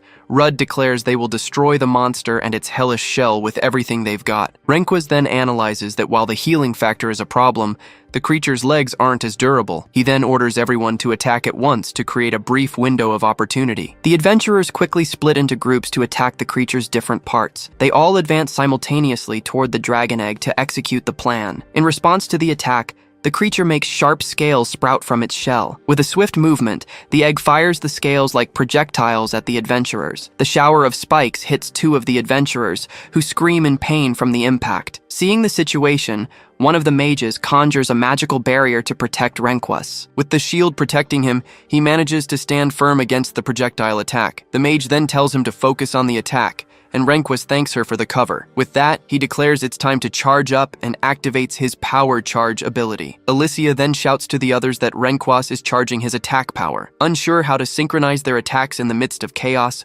Rudd offers to help. He then activates his command and control ability to coordinate the group. Through his ability, Rudd mentally asks if everyone can hear him. One of the female adventurers is impressed and praises his new useful skill. He then instructs them to attack the legs all at once on his countdown. Determined, all group members confirm they understand the plan. Rudd then begins the countdown as each of the adventurers prepares to strike. As soon as the countdown ends, all the warriors charge forward and sever the creature's limbs simultaneously. With the synchronized attack, the tentacles are all severed, leaving the egg vulnerable. With the opening created, Rudd then yells for Rehnquist to move in now. Charged with energy, the Verona Guildmaster prepares to activate his most powerful ability. He then unleashes his attack, Absolute Void, toward the dragon egg. The attack hits the target dead on, causing a massive explosion in the center of the hall. After the powerful blow, Rehnquist stops and pants, exhausted from the energy he spent. Immediately, one of the adventurers rushes to support the guildmaster before he collapses. The adventurer then admits that without Verona's help, they would not have won that fight. Meanwhile, one of their companions checks on the injured warrior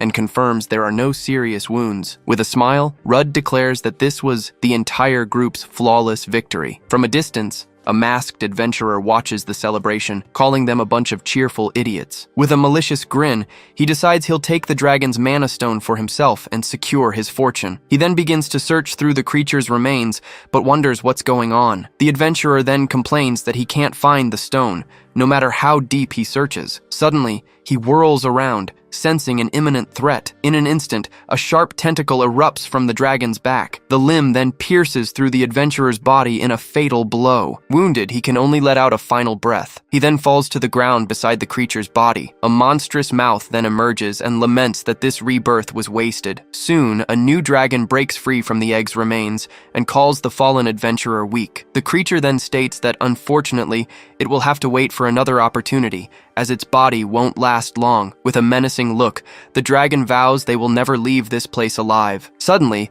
one of the adventurers is hit by a surprise attack. Rudd shouts for him to wait, sensing a lingering monstrous presence. Soon after, the newborn dragon emerges from the shadows, its body wounded and bloody. It then lands before the group, as Rudd tries to use his analysis skill. Shocked, Evereth questions how it can still be alive, and another adventurer guesses it dug underground to protect itself. With a snarl, the dragon asks how they dare challenge a god with their insolence. Rudd is surprised to realize the monster is speaking to them, and Rehnquist explains about true dragons. The dragon then says it smells a rotten stench coming from the humans, something both human and monstrous. It then invites them to entertain it, telling them to cower in fear and despair. Annoyed by its speech, one of the mages prepares to attack the dragon. She then activates her Shadow Cloak ability to hide in the shadows. The adventurer then vanishes into a small mass of dark energy on the ground. Suddenly, the dragon attacks the spot where Rudd and Alicia were standing, but they manage to dodge. The creature then notices that its own flesh has already begun to decompose. One of the adventurers watches in shock, saying the dragon's body is rotting. Seeing the dragon's condition, Rehnquist decides that if they're going to attack, now might be the time. Frightened, one of the warriors questions what kind of monster it is. He then admits he can't fight anymore in his current state. With that, the adventurer decides it's time to run and sprints away from the dragon. The creature then mocks the human, finding it comical that he thinks he can escape. Next, The dragon uses its telekinesis to rip chunks from the room's pillars. The large stone blocks then fly towards the passage where the warrior was trying to flee. With an explosion, the stones block the exit, cutting off the adventurer's escape. The dragon then claims that even with just one hand, it's more than enough to crush a few rodents. With a determined look, Manhwas thanks the dragon for making the choice easy and prepares to fight. He then orders everyone to attack and the group charges the creature. Manhwas and another warrior strike first, but their weapons bounce off the dragon's skin. Then, the elven adventurers leap onto the creature's back to attack from above. They then come down, delivering their blows against the dragon's body. Watching the scene, Rudd realizes their attacks are completely useless. One of the elven adventurers then realizes in shock that their attacks are completely ineffective. He then realizes it's as if the bastard can read their every move. The dragon then confesses it expected more, saying they'll have to try harder to entertain it. The creature then roars and activates its Heaven's Rebuke ability. A wave of energy then hits the adventurers, throwing them back. Rudd is also caught in the blast and thrown to the ground. With a swing of its tentacle, the dragon smashes the ground where the adventurer had fallen. Alicia runs to Rudd and asks if he's hurt, but he says he's not in good shape. The dragon then roars and turns to attack Alicia, who meets its gaze with a defiant stare. She then tells Rudd she will use Harmony of the Five Spirits and asks him to relay the message. Through his skill, Rudd warns everyone that a major ability is about to be used. He instructs them to get ready to dodge, and Evereth confirms he understands. Alicia then closes her eyes and begins to summon the spirits. With an intense glow, 5 orbs of elemental energy appear around her. She then directs all the energy towards Rudd, shouting his name. The adventurers brace for impact,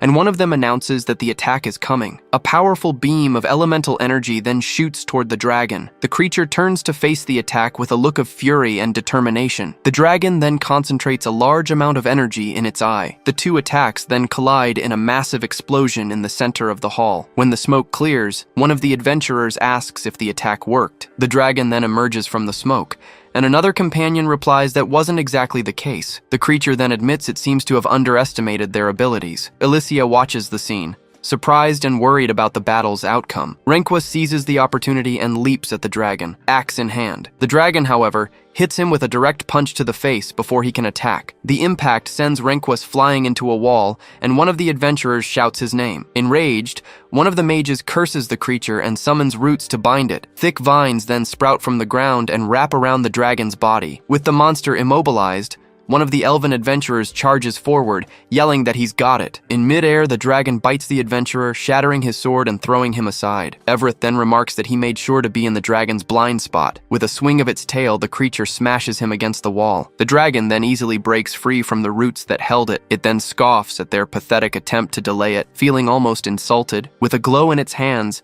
the dragon fires a wave of energy, hitting the mage. Seeing this, Alicia screams in despair, realizing everyone has been defeated. The other fallen adventurers lament that they couldn't save their companions. Alicia then blames herself, remembering how she failed to protect her friends once again. Then, shadows emerge and envelop the bodies of the defeated adventurers. In his last breath, one of the warriors laments that this all happened because he wasn't strong enough. The dragon then turns to Alicia and says she has earned a sliver of its respect. With a menacing look, it declares that her flesh will fuel its prophetic powers. The creature then approaches the elf with a wicked smile on its face. Seeing the situation, Rudd realizes they are completely at a disadvantage. He thinks if they could just buy some time, they might reach the exit circle. Determined to act, he tries to activate his silk weaving ability to save his companions. Shocked, he realizes nothing happened. As the dragon attacks the other adventurers, Rudd wonders if he's run out of essence. The warrior then screams in pain as he's hit by the creature's tail strike. Rudd then realizes that at this rate, everyone will be annihilated. He needs to recover his essence. Suddenly, he gets an idea as he looks at the remains of the dragon egg. Soon, a dark substance begins to ooze from the egg fragments. With a determined look,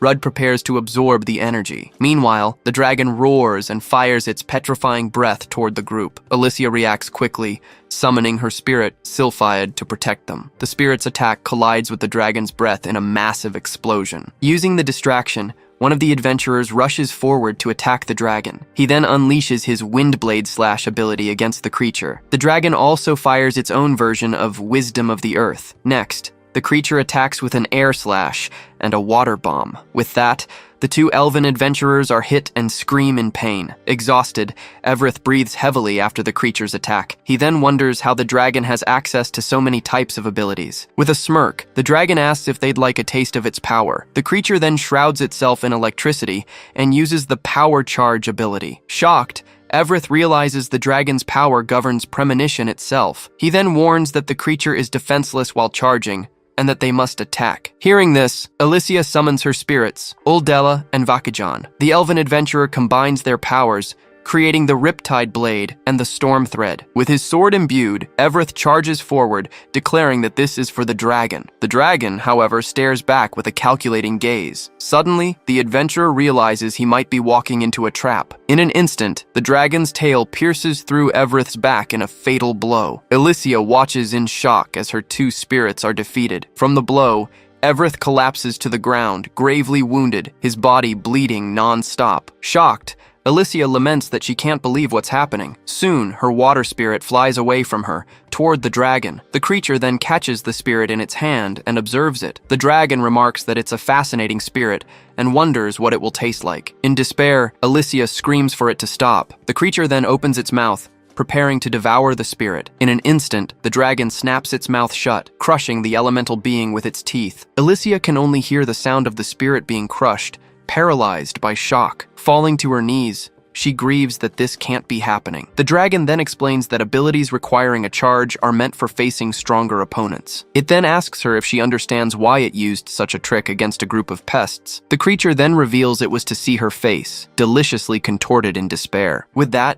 the dragon approaches her and says that, without further delay, it will taste the flesh of an elf. Before the dragon could attack, it opens its maw in front of Alicia. Suddenly, Rudd, with a red aura and a white wing, appears and strikes the creature head-on. From the impact, he lands panting on the ground as a surprised Alicia calls his name. Soon, Rudd screams in pain as a dark, intense aura begins to envelop him. Next, one of the dragon's eyes falls to the ground, covered in a dark substance, as a voice laments the situation. The creature then complains, saying it's overburdened by this imperfect body. With that, the dragon observes Rudd and deduces that he became a monster after consuming its eggshell. As he struggles for control, Rudd realizes an incredible amount of corruption is consuming him from within. Worried, Alicia runs to him and asks if he's okay. Out of control, Rudd yells and unleashes a blow that sends her flying. The impact hurls the elf violently against the hall's wall. Shrouded in a dark aura, he pants and orders Alicia to flee immediately. The dragon then comments that Rudd's downfall won't even require its touch,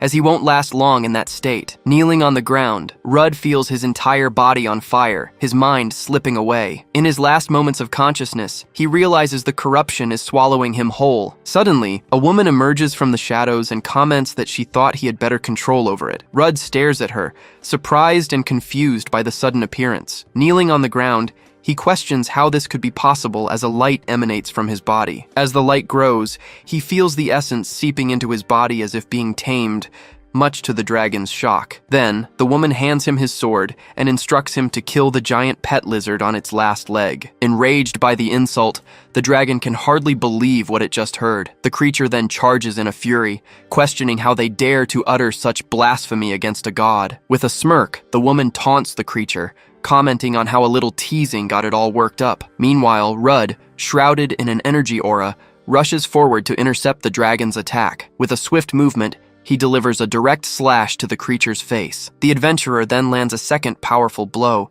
slicing through the monster's body. Watching the scene, the woman yells for him to finish it with one shot, one kill.